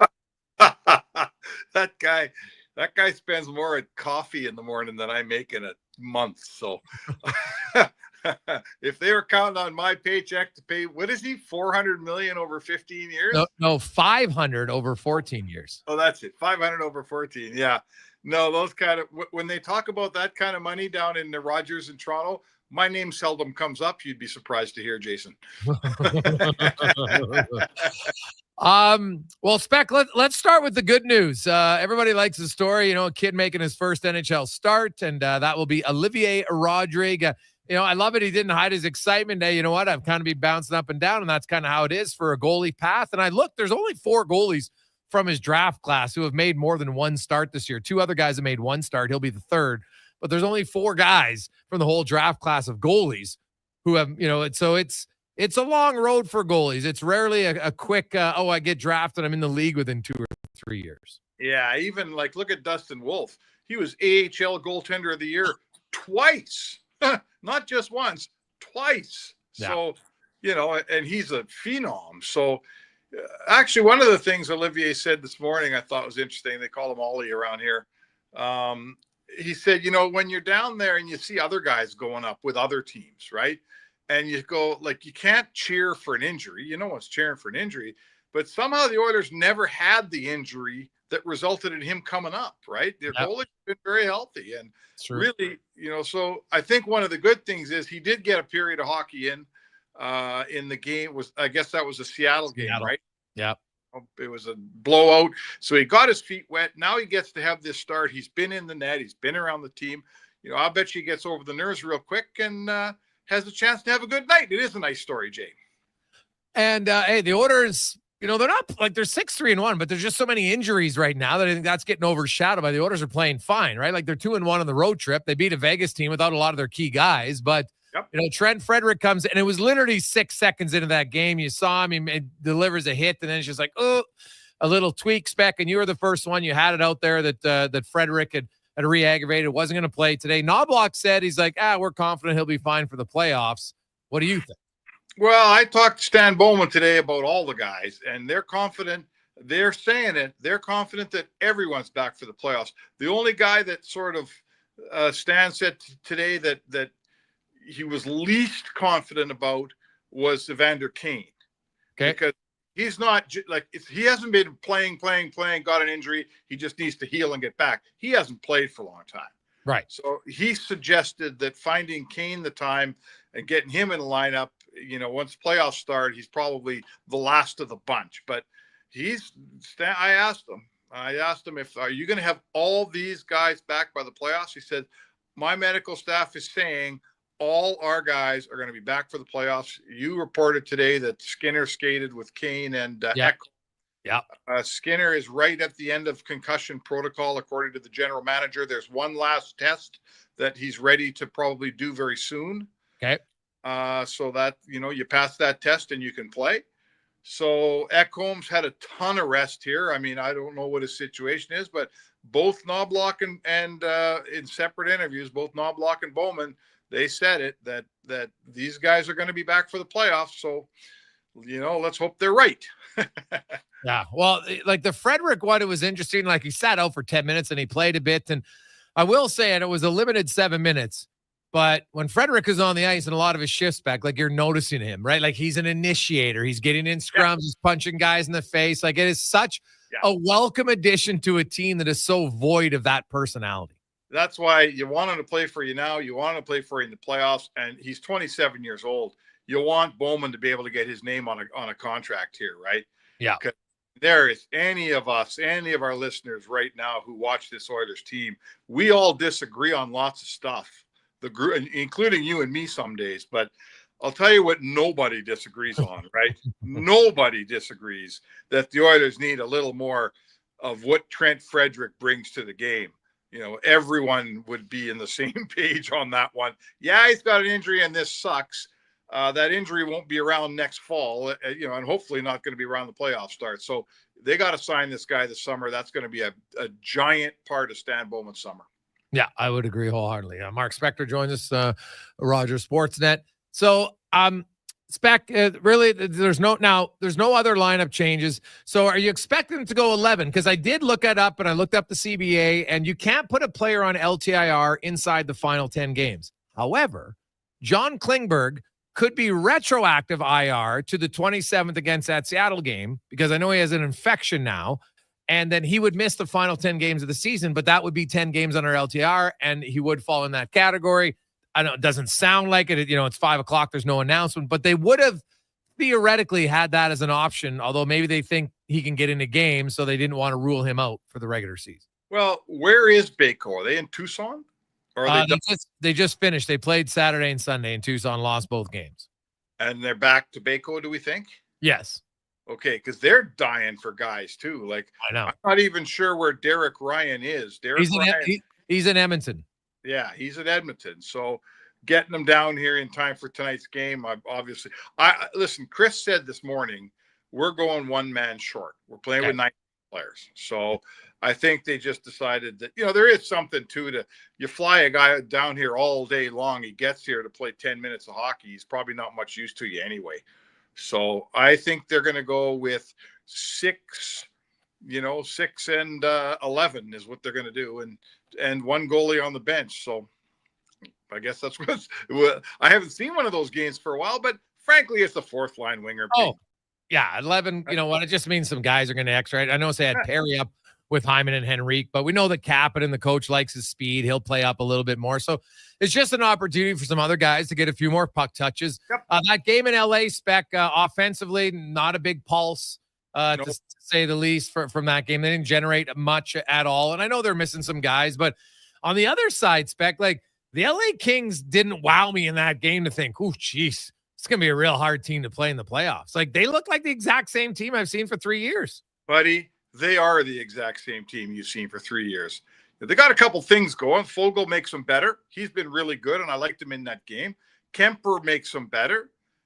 Kemper gives them a better level of goaltending than the Oilers exploited the last 3 years, in my opinion. Byfield's been better. He's taken a step. But in terms of their system and the way they play, like, remember all that noise? The Oilers beat them last year, and they replaced, Jim Hiller was the new coach, and they were going to play with more freedom, and God bless us. We're not going into this 1-3-1 anymore. Oh boy, we can't wait. Well, that turned out to be a bunch of garbage. Like they might, as everybody told me, including Knoblauch on the record, he says they've changed a little in the neutral zone, but they're the exact same team. Mm-hmm. They're the same team. They're risk averse. They don't forecheck you very hard. They want to beat you 1-0 every night. So I don't love the Oilers at the moment. Who can? They don't have their guys. If Edmonton has their guys and they're playing at a level of health that you hope they're playing at, how could you not say that the good offensive team that beat the stodgy, boring defensive team for 3 years in a row isn't going to do it again? What's changed? Yes, 100% agreed. Yeah, the only thing that can change is if the LA figures out how to kill a penalty, because that's murdered them in the past, right? That's the one thing that maybe would even things out. It won't be easy by any stretch of imagination. The Kings play hard, they play smart. I get all that, but like they're not like they don't grind you down. Like when you put Frederick and Kane into the lineup, like those guys are both pricks on the ice, right? Yep. And so LA, does LA like? I guess Mikey Anderson is the one guy who will cheap shot you around the ice, but none of their forwards now if Tanner Jeannot's in the lineup, maybe, but other than that, they don't have anybody who's really a disruptor. Not really. That's not how they beat you. And give them credit. They've won a ton of games, and they're basically the best defensive team in the league. Like if you average out all the metrics defensively, they're right at the top. And Kemper's been good in goal. They're hard to score on. I'm not saying they're not. I think they're a better team than the Oilers faced the last couple of years. But listen, I'm predisposed to pick an offensive team to beat a defensive team. Like, I don't care that the Oilers are playing. If this was Carolina, playing some other team out there that's boring and dull and tries to score 2 goals and win, I'd pick Carolina. So I'll never, ever pick in a playoff series the boring, awful defensive stay-at-home team like LA. And I watched them the other night and I looked for it. They are the same team. They're trying to beat you 2-0 every night. Maybe they will, but I ain't supporting it. Yeah, I'm with you. It's not great. Now, speaking of offense, Spec, Mr. Ovechkin, the greatest goal scorer in NHL history now with 895 goals. Heck, at his age, here he is. And it's not like he's, just kind of laboring his way down the stretch here to break this record, right? He's got 40 plus goals, for goodness sakes, right? Yeah. There's only 4 guys in the league. Well, 5 now. Pasternak's got 40, but he's got 42 Genos, right? He's outscoring his age, for goodness sakes, by and he's got a high age.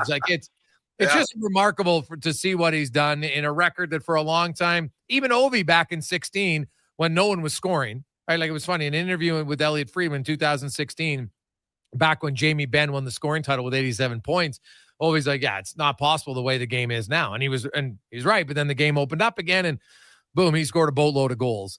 And, the longevity of Ovechkin is able to maintain the high level. That to me is the difference of today's athlete compared to guys of the past, is that they are able to maintain their greatness longer. Yeah, and I think this is a good sign for the sport. Like offense, we're all talking about offense. We're all talking about goal scoring. We've got this older cat that's had this resurgence at this age, and he's over 40 goals. Like, those Jamie Benn years should be the years that are like an alarm bell. That I'm nothing against Jamie Benn, but you shouldn't win the scoring title with less than 100 points. Yeah. That was an alarm bell, and the game's better. And I'm all for the game that an Ovechkin can do what he's doing in it, man. There's some open space out there for the guy. Listen, Lord knows he doesn't skate real fast anymore. So if he can get to 40, that's a sign that he can find some open space. The space exists. The goaltenders don't look like the Michelin men anymore. There's a little bit of net to shoot at if you're a sniper like Ovi is. And it's, I was just flipping around the channels waiting to go on TV here. And I was on news channels. I'm sitting here in Anaheim. And I went from I think it might've been CNBC or something. And they're talking about Ovi. Yeah. It's a big deal. Yeah. They're not talking about the stock markets for 5 minutes. They're talking about the NHL and hockey. So good for Ovechkin and good for the sport. And here's the thing, Spec, that I pointed out in my article today at Oilers Nation, that So I was watching the game, and Ovechkin scores, and it's a nice goal. It's not just, you know what, wasn't an empty netter. It was a great shooter's goal. Like, and we're talking one of the great, like, this is the greatest goal scoring record. It's the greatest record you have in the game to score goals. And it was pretty much crickets online from NHL players. Yeah, like you had some guys pre-tape videos from some teams. Yeah, no players. Like I want when an NBA guy has a great night in the playoffs, all the other NBA stars are on there. Oh my God, this is amazing, because they're fans of the game. Like, where the hell are the NHL players here? They all talk about, we want to grow the game. This is embarrassing for the league that you don't have any of your other superstars who know how hard it is to score. And Wayne Gretzky is talking more publicly than Matthews, McDavid, Draisaitl. Go down the list. McKinnon. Where the hell are these guys? To me, I found what an absolute fail by the NHLPA. You want your fans to care about your game, and you can't care about one of the greatest record chases we've ever seen. Utter brutal. Now, I did see Ryan Strome from the Ducks. Now, his brother assisted on it, so he's, got a family connection. Great. No one else. What an absolute travesty by NHL players. Well, you know what? As the couple guys that spend a lot of time interviewing NHL players. Oh, I'll be asking him. Trust me. Yeah, but I mean, that's one of the problems hockey has is personalities. If the hockey player is bred to not want to talk about himself, right? I saw a quote from Matthews. Someone asked him today if he thinks it's possible for him to ever catch Ovi one day. And the quote was, hey, it's not about me. We shouldn't be talking about me. This is about Ovechkin. He's great, but I can't even comment on that. And I thought, that's a typical hockey player. Connor McDavid doesn't want, Connor. He scores 4 goals. He's a worse interview when he scores 4 goals than when he gets 0 points and he's hard on himself. Like, that's hockey. And I've been in rooms for 35 years. The culture is, it's about my line mates. It's about my teammates, and it's never about me. And this is a microcosm of that. These guys on social media are boring compared to most other sports. Yeah, well, you don't even have to be excited. Just be like, oh man, what a great goal! Congratulations! Like, show you're a fan of the game for Christmas. Like, holy gosh! Like, you're right, man. You're right. You rant on that because you're damn right. These guys, it's the biggest moment in the game in a lot of guys' careers that they've ever seen. And it was crickets. I was sitting there too. I didn't see a darn thing. Yeah. And just stunning silence for the vast majority. I thought it was a huge, huge fail, right? Like you want to grow, you want to get paid more, you want to be in the same realm. You don't even understand the basic, simple things like, hey, we care about the game as much as our fans do. We love it. Like, that was an unreal. Oh my God, Ovi scored. Like, go crazy over it. Hey, I would just like to express my congratulations. Yeah. What a great record. Like, get the hell pre-tape, like in the backyard. Like, oh my God, it was terrible. All right, man. You're on fire. Just thought it was brutal. Like, I can't believe you're paying me for this segment. You're doing work. Fires me up, man. Like, you want to talk about promoting your game, and then you don't even promote your own damn game. Like, be like a business owner, never talking about his company and wondering why no one comes and supports his company. Like, clueless. Yeah. I got nothing to add, man. And I don't disagree with you one bit. This is a hockey cultural problem. Oh. And I'm going to say, as we're in a situation where you got to be a kid from a rich family to play hockey anymore because hockey's so expensive. We're raising up hockey players that are, very polite and very, very private and very, it's not going to get better. That's what I'm trying to say to you. It ain't going to get any better anytime soon. Wow. Someone should have a little chat with them to say, hey guys, are you a fan of your game? Yeah. Well, why not just say, hey man, what an unreal goal. Holy cow, 895. That's unbelievable. Make some jokes about it. Geez, I haven't scored 89 goals in the league. Like, think about so many lines they could have mentioned. It was nuts. But anyway, looking at the order spec, and that loss to LA doesn't mathematically guarantee it, but it looks like they're going to finish third and probably going to take on the Kings. I know there's a slight chance the Kings could catch Vegas, but that seems pretty low too. If you're Chris Knoblauch in these final few games, like, what are you looking to do here in 6 games down the stretch? Wow, get healthy, man. I mean, there is a silver lining here. And the fact that they've gone 6-3-1 and most of those games have been played without McDavid and a bunch of them without Draisaitl too. They're winning games and they're playing pretty well. They got some power play goals without those guys even on their power play. Their goaltending's been really good, and Skinner hasn't been playing for a couple weeks. So like that, there is a silver lining here. There's a lot of guys getting some confidence and playing well. They're playing pretty good hockey.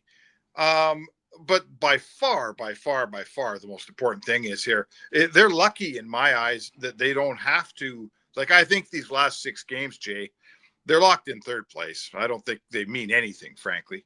And I think the Oilers are fairly lucky in that regard because, they'll win their share here. But I can't criticize a team that's missing the pedigree of player the Oilers are missing right now. It's one thing to have McDavid out. It's quite another to have Draisaitl also out and Ekholm also out and Skinner also out and Frederick also out. Like you're asking too much if you think they're going to win. They won 3 in a row. You think they're going to win 4 in a row, walk into LA? Like, you're just asking too much. Yeah. No, it's probably. Oh yeah, I don't disagree that it was going to be a hard game to win. There's no question about that. Yeah. Spec, enjoy the game tonight, and we will chat with you at the May. All right, sounds good, bud. Yeah, that's Mark Spector, the Spec Report, brought to you by GS Construction. Now, when we come back, Kevin Woodley. We'll get a Woodley goaltending analysis on Rodrigue, and a few others as we get set for the final. What are we at now?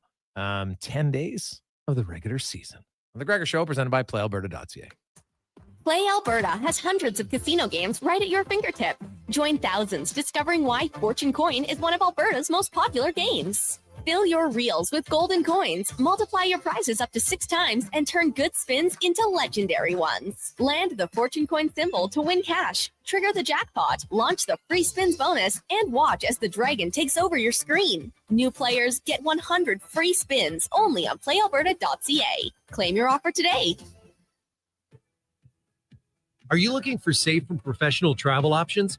Look no further than Silent Rides, one of Alberta's premier bus charter companies. Whether your group is big or small, Silent Rides has you covered.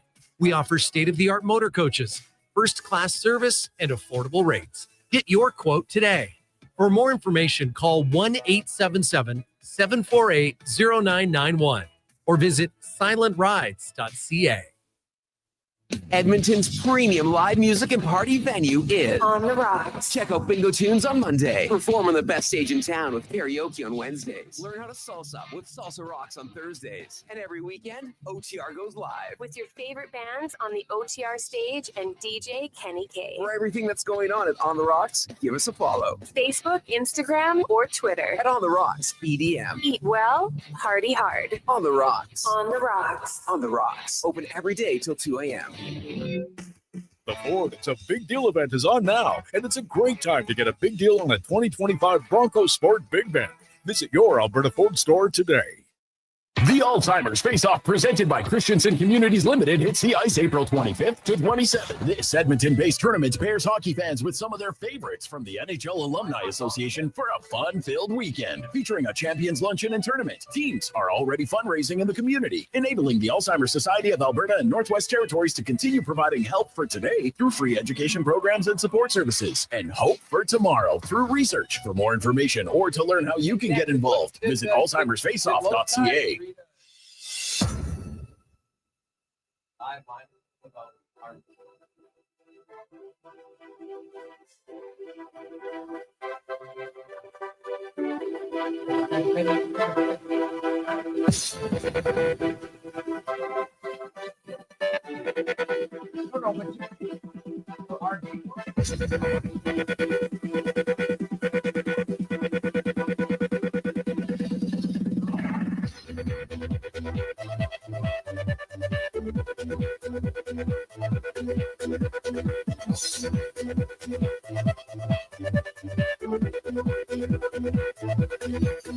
Portion of this hour brought to you by Action Electrical. They're the most diversified electrical contractor in Alberta with 4 divisions in project, service, take, and solar for commercial or residential. Contact them today at actionelectrical.net. The Jason Gregor Show, the best of Edmonton sports talk and beyond. This is Sports 1440. Presented by PlayAlberta.ca, Alberta's only regulated online gambling website.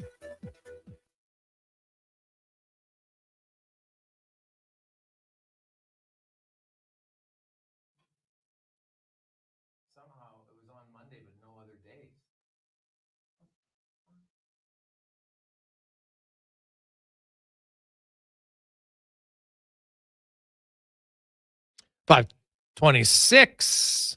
Jason Gregor, Connor Halley, Sports 1440, Oilers Nation, YouTube, Facebook, and X. Hope you're having a lovely day. It is game day. Oilers wrapping up their 4-game road trip. Of course, this will be their final multiple game road trip. They do have a single one to Winnipeg on Sunday. Then they come home, play the Kings on Monday, and then they're into San Jose on Wednesday. Now, because it looks like they would play LA, depending on when that series begins. Who knows? Maybe they'll just go from San Jose right to Los Angeles. Do you come back home? We'll see. But because the Oilers are there, they're either going to LA, or I guess there's a slim chance they could go to Vegas as well. But all signs point to the Oilers starting on the road, which isn't the end of the world. If they want their team to be healthy, they firmly believe they're going to be healthy. Ekholm, Skinner, McDavid, Draisaitl, Frederick. Then there's Evander Kane in the mix. I think Kane is going to, to be ready at some point in the playoffs, whether it's game 1, 3, who knows.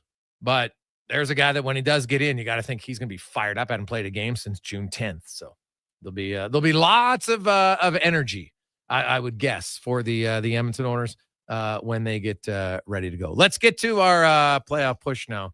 Brought to you by your Alberta GMC dealers. Truck month is on now. You can get a $5,000 cash purchase credit on a 2025 Sierra HD model. See more at gmccanada.ca. Is Kevin Woodley from In Goal Magazine and NHL.com. Joins us once again. Kev, how are you, my man? I'm good. I am good, Jason. We're kind of into the, I guess it's April, but it's the death march here in Vancouver as this season has been done for a while, but it's getting closer to being official. So, you know how that is, and we've had a lot of it here lately, but I think, in the city, people thought they turned a corner last year. So to go back to, somewhat meaningless games and talking about draft picks in the future and prospects is a little bit of a downer, after having a little bit of excitement in this market for the first time in a long time last season. Yeah, no, that's fair. I get it. Let's talk about Olivier Rodrigue. For Oiler fans who haven't seen him, now maybe they saw him 20 minutes if they even kept the TV on for that third period of the blowout against Seattle. That's his only NHL games thus far. What's his biggest strength as a goaltender? I think it's technical. Like his foundation is built on a really efficient, strong technical base. Moves pretty well. If he makes the right reads and stays in control, he's really good at just sort of putting himself behind the puck. Okay. And that's a really nice foundation to have. Now, the reads get more dynamic and the pace is quicker at the National Hockey League level. I've had some goalie coaches in the American League that have watched him that say they don't necessarily have doubts about whether he can, but they have questions at least. If the pace gets dynamic east-west, can he maintain that control? Can he keep up with it without breaking the structure that he relies on and that he's best at? So in some sense, there needs to be a little bit of patience with adjusting that to the next level of the game, but we're at a time of the year where there isn't any time for patience. So let's see how he does. The Seattle game, I know you mentioned it was only 20 minutes. Even the goalie he gave up where it bounces off to the side and before he can pick it up, the guy's batted it out of the air. I liked those 20 minutes. I like some of the saves he made. You could see the strength of that foundation. It gives you usually that type of technical foundation, that solid a base, gives you a really nice floor, right? You're not going to take yourself out of plays. You're not going to beat yourself. You're going to force teams to beat you. And that's where the questions come in too is, and Anaheim, listen, the Canucks beat them 6-2 here the other night. They hit 4 posts. You give them time and space and they got guys that can chuck the puck and pick corners. And they just got a little too refined with it and hit, inside a post and they went posted out instead of posting in. Otherwise that could have been a 6-6 game. They beat Demko clean from distance 3 times in that game. And so there's where, do you have the reactive elements? If guys have time and space to look up and pick a spot to sort of not abandon your technique, but to have patience within your structure to react to shots and not just play a blocking game. Okay. And so that's something you don't really know at the NHL level till you see him at the NHL level. Yeah. And the reality is, it may not, there may be a process here, but at this point in his career, we fully understand, he doesn't have a month to get comfortable right now. Right. So, like I said, I really like the foundation. I like the way he moves. I like the way he recovers on plays. I like the way he keeps himself behind pucks and he forces teams to beat him. And, the Oilers have been defending really well of late. And I think if they bring that same game, and Anaheim's a team that can beat you with speed off the rush if you give them opportunities. But I think if they play the type of structured game they have in the last little while, then, I think it sets up pretty well for him. Okay.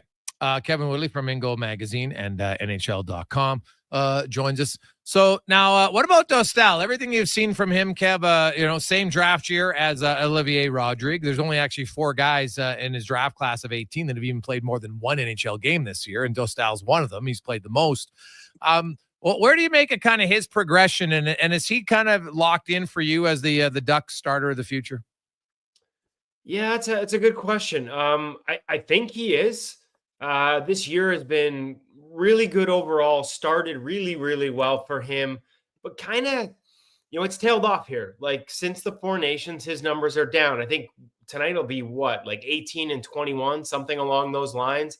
And it does feel like, especially for a team that had a better season maybe for stretches, but as everything becomes official, there can be some rough nights. It feels like he's been hung out a little bit. And it feels like maybe the season's catching up to him a little bit.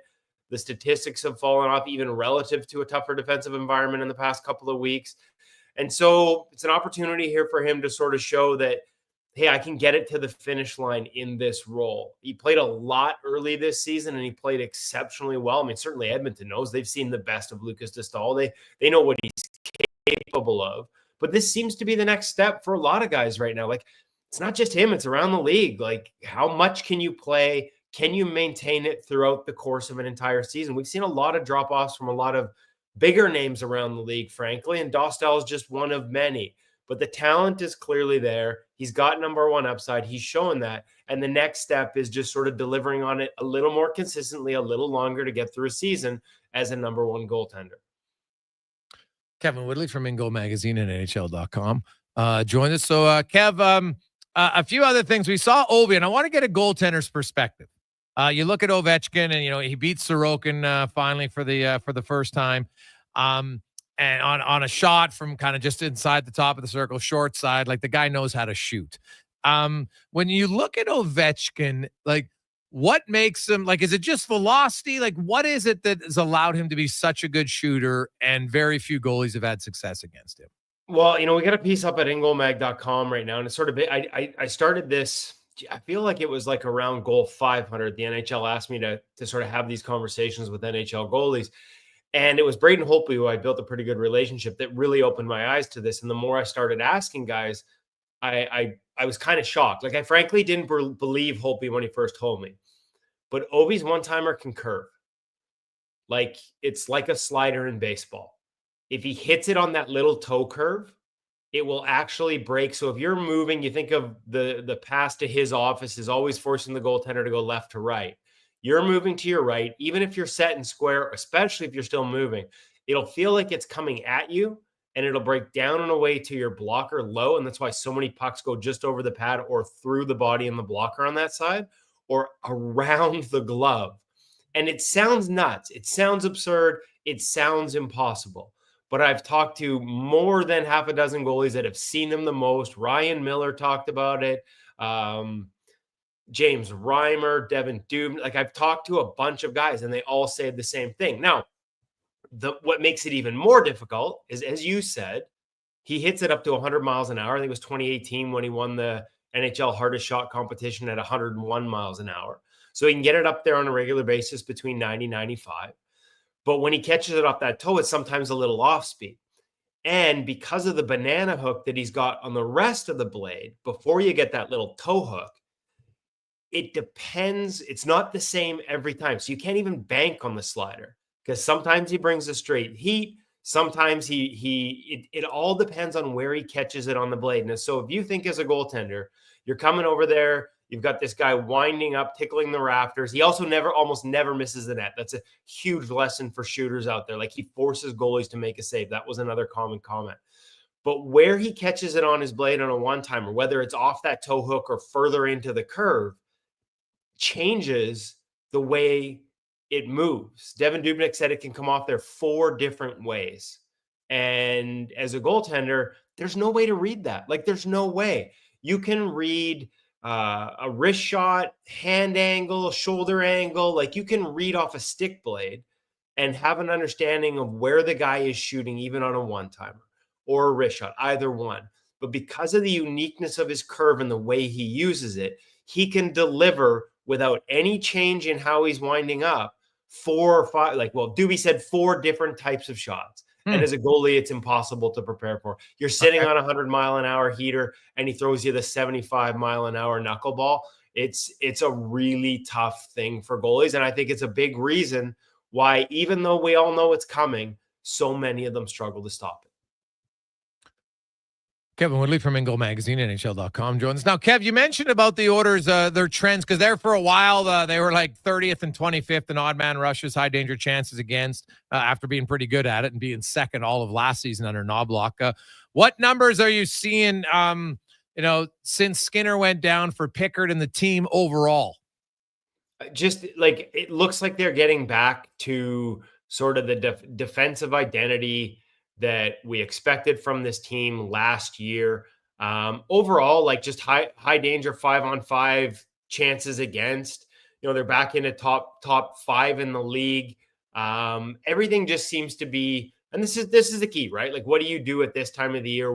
How do you build for the playoffs? We know they have it in them. It's in their DNA. They've shown they can do it in the past.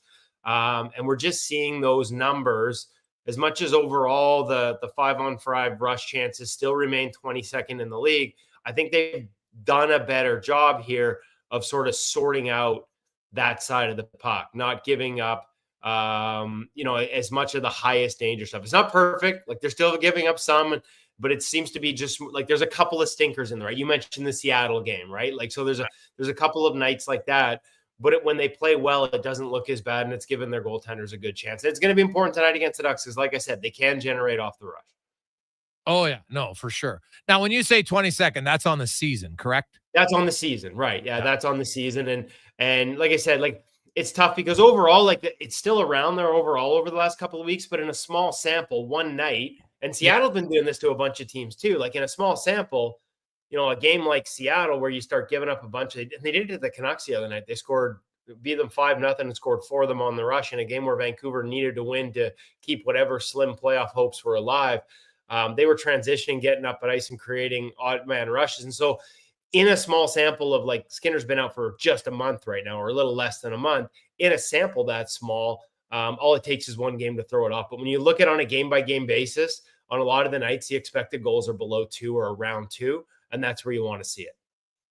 Okay.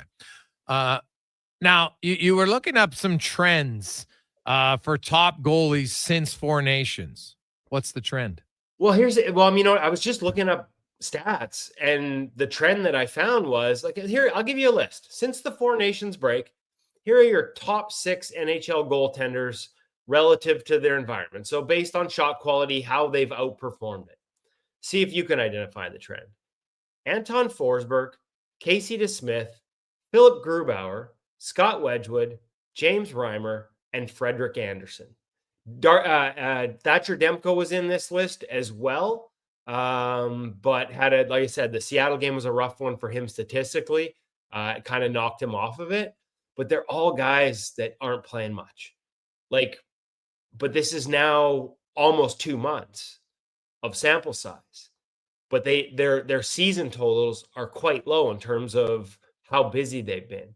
Now, there are other guys that are on workhorse teams that are up there. Like, you get into the sort of 7, 8, 9, 10, and you have your familiar, or sort of 7 is Anderson, but 8, 9, 10, you have your Darcy Kemper, who should probably be considered for the Vezina, Andre Vasilevsky, Philip Gustafson, Dustin Wolf. But even then, it's Justus Annunen. Dan Vladar's had a nice run. I think this is interesting because we're going to be heading into the playoffs soon. There's going to be a lot of talk about why you need a number 1 goaltender.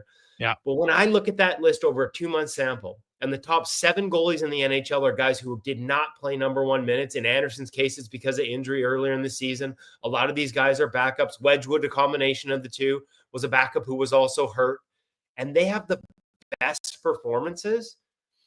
I think that tells me something about workload. I don't know that I have a definitive answer, but it tells me something about workload mattering when the guys that are performing the best at this time of the year are the guys that should have their legs under them better than their playing partners. Yeah. Well, and then you wonder why If a guy getting some rest late in the year can be an advantage. Now, speaking of that, it's not necessarily a rest, but Stuart Skinner got hit in the head by Ranton. It was a knee. So, it's concussion protocol, yes, but concussion can also be sore neck. Kevin, can you talk about the importance of just neck mobility for the goaltender? And, what are the things that Skinner's going to have to pass to come back and be effective?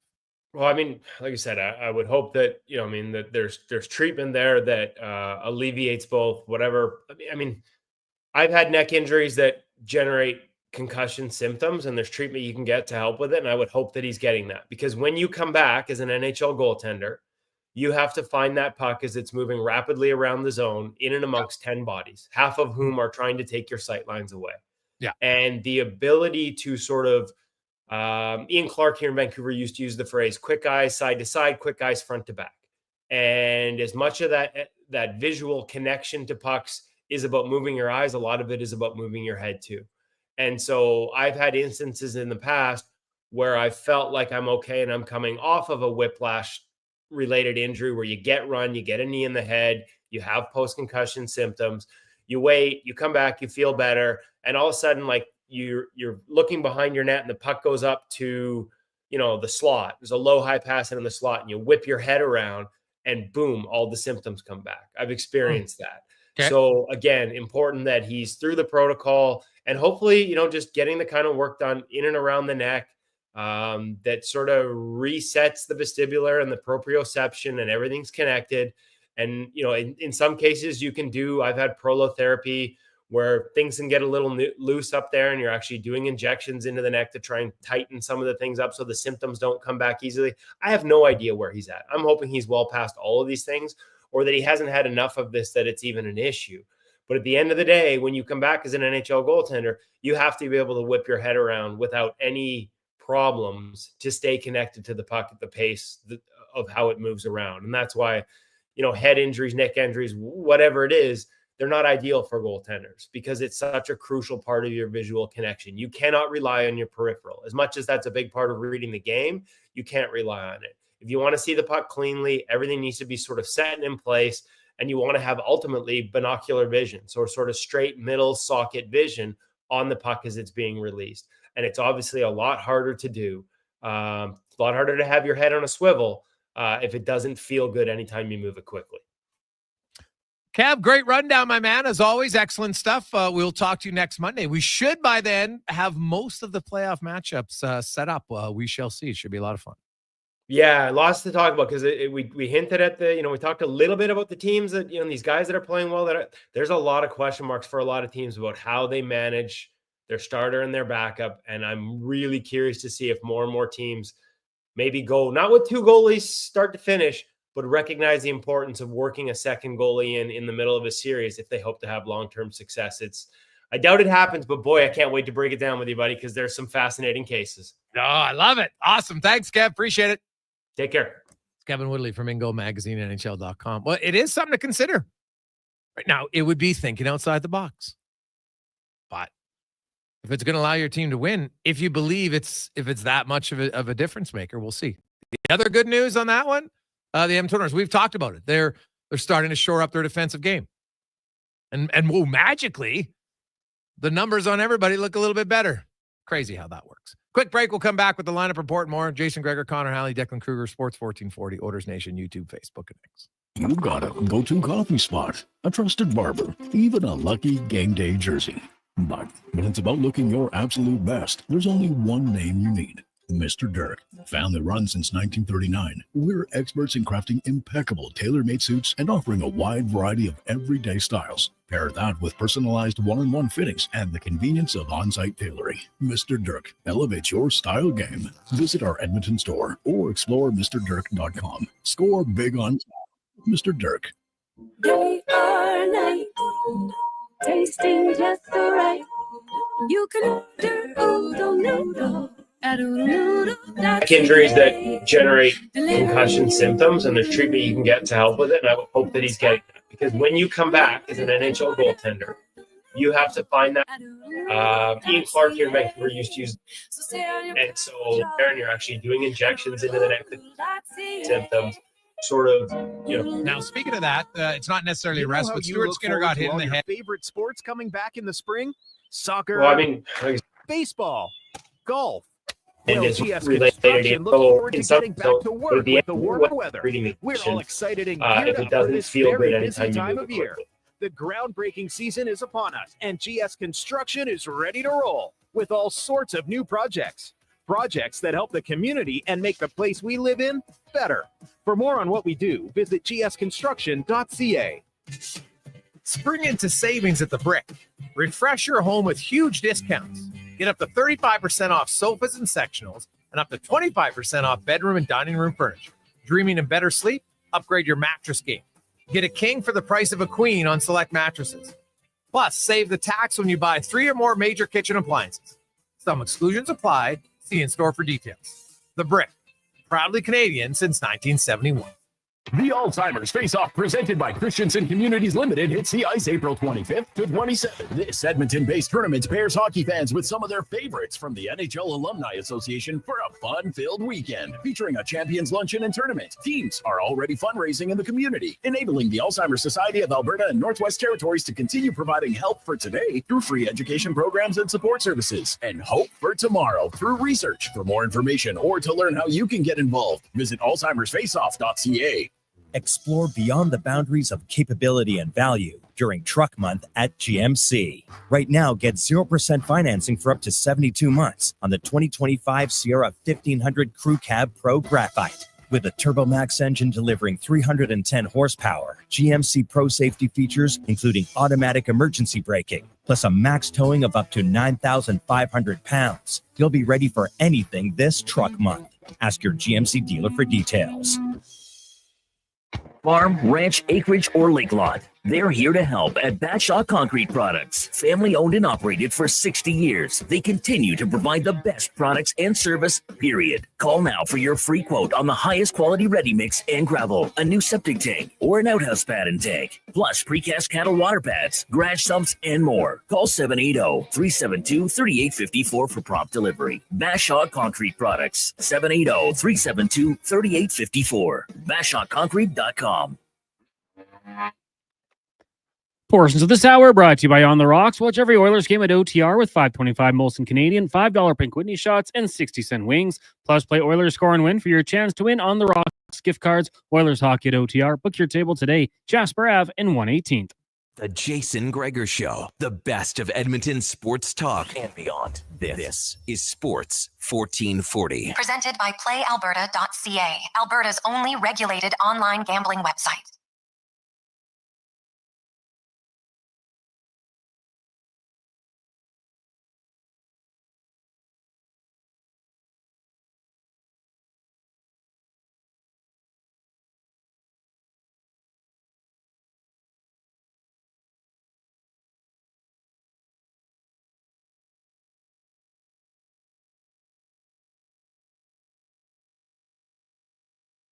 $5.50. It's just coming down. Greg Millen, of course, NHL goaltender, played with Pittsburgh and Hartford, St. Louis, probably most known for. Played over 600 games as a goalie. So, probably in the rink for closer to 900 or 1,000. Then was a longtime analyst. Passed away suddenly at the age of 67. And so condolences to him. I see that just coming down by the PA and the Blues and Sportsnet and many others. So there we go. 833-401-1440, 833-401-1440. We'll get some text on the Gregor Show presented by PlayAlberta.ca. But first, let's get to the lineup report brought to you by Sherwood Power Sports and Marine, home of the $50 biweekly ATV. And do you want to be in a boat this summer for as low as $105 biweekly? Hockey fans helping hockey fans with motorcycles, quads, e-bikes, and boats. That is Sherwood Power Sports and Marine. The Edmonton Oilers lineup tonight will have 11 forwards and only 6 defensemen. So they will go with Podkolzin, Nugent Hopkins, and Arvidsson, Hyman, Henrique, Corey Perry, Skinner, Janmark, Connor Brown. And then you'll have Kapanen and Max Jones as the 10th and 11 forwards. Defense, Nurse and Wallman. Looks like Kulak and Bouchard might be moving around, so they might be switching up the pairs, trying some different things tonight. Interesting. And then Emerson and Stetcher. So just based on how things looked at the skate. Also in goal, his first NHL start, Olivier Rodrigue for the Oilers on the back end. Meanwhile, the Anaheim Ducks, they'll go with Strome between Terry and Vetrano, Leo Carlson with Killorn and Gauthier, McTavish with Colangelo and Trevor Zegras, Isaac Lundstrom, Brett Leeson, and Nikita Nesterenko on the fourth line. Jackson Lacombe having a really good breakout year on the back end for the Ducks, playing 22 minutes tonight. He's got 43 points. He'll play with Gudis, Drew Hellenson with Minchkoff, and then Shillington and Zellweger. No Jacob Trouba tonight for the Anaheim Ducks. He'll miss his second consecutive game, and Lucas Dostal looks to be the starting goaltender tonight for the Ducks. Ducks 2-1 against the Oilers this year. The Ducks have beaten the Oilers twice. They beat the Jets twice. They beat Dallas twice. They beat Carolina, Tampa Bay. Like, they beat some good teams this season. So far from an easy game, especially when you consider all of the injuries to the Oilers. And we'll see. It's a late start. Pre-game show we'll get to you at 7:30 tonight with Donovan Paulson, Andrew Walker. So tune in for that. And then, of course, all of the post-game reaction. Enjoy the night. We'll talk to you tomorrow. We are going to break down the high ankle sprains and much more with Grant Fedork tomorrow on the show. Have yourselves a great night. On behalf of Connor Halley and Jason Gregor. If you missed any parts of the show, go to jasongregor.com for individual interviews and anywhere where you get your podcasts. Let's get to the comment with the Sports 1440 update brought to you by Legacy Heating and Cooling. Home of the no payments, no interest for 1 year on your AC unit. Start thinking cool at legacyheating.ca. Good night. This is a Sports 1440 update. It's game day. The Edmonton Oilers down in Anaheim, set to take on the Ducks. Puck drop just after 8:30. Olivier Rodrigue will make his first NHL start between the pipes for the Oilers. We got pregame coverage coming your way at 7:30. Andrew Walker and Donovan Paulson on the ice tonight. After 20 minutes, the Lightning beaten up on the Rangers 3-0, and just getting going in Winnipeg. Jets and Blues scoreless later tonight. Kraken taking on the Kings, and the Sharks host the Flames. Major League Baseball, the Blue Jays are in action, currently leading the Red Sox 2-1 in the bottom of the fourth. Elsewhere, Nationals up on the Dodgers 3-2, and the Pirates lead the Cards 4-0. Earlier today, the Yankees falling to the Tigers 6-2 tonight. Athletics and Padres, Reds in San Fran. Mariners host the Astros, and the Orioles taking on the Diamondbacks. 2 games in the association. Pistons lead the Kings 51-42 in the second, and early in the first. Sixers up on the Heat 17-14. And of course, March Madness coming to an end tonight, as number 1 Houston takes on number one seed Florida. That gets going at 6:50 in the AJ tonight. Semifinal action, Game 3, Whitecourt and Grand Prairie meeting at 7 o'clock. The Storm lead that series 2-9. And in the WHL, we've got a Game 7 between the Winterhawks and the Cougars. Also, Thunderbirds meet the Silvertips, Game 6 of their series. Everett leading 3-2. Both of those ones getting going just after 8 p.m. That's going to do it for us here on the Jason Gregor Show. Coming up next, we've got Fox Sports Radio until 7:30. Then it's pre-game coverage with Walker and Paulson. The boys will be back for post-game coverage once Oilers and Ducks wrap up. I'm Connor Halley. This has been a Sports 1440 update.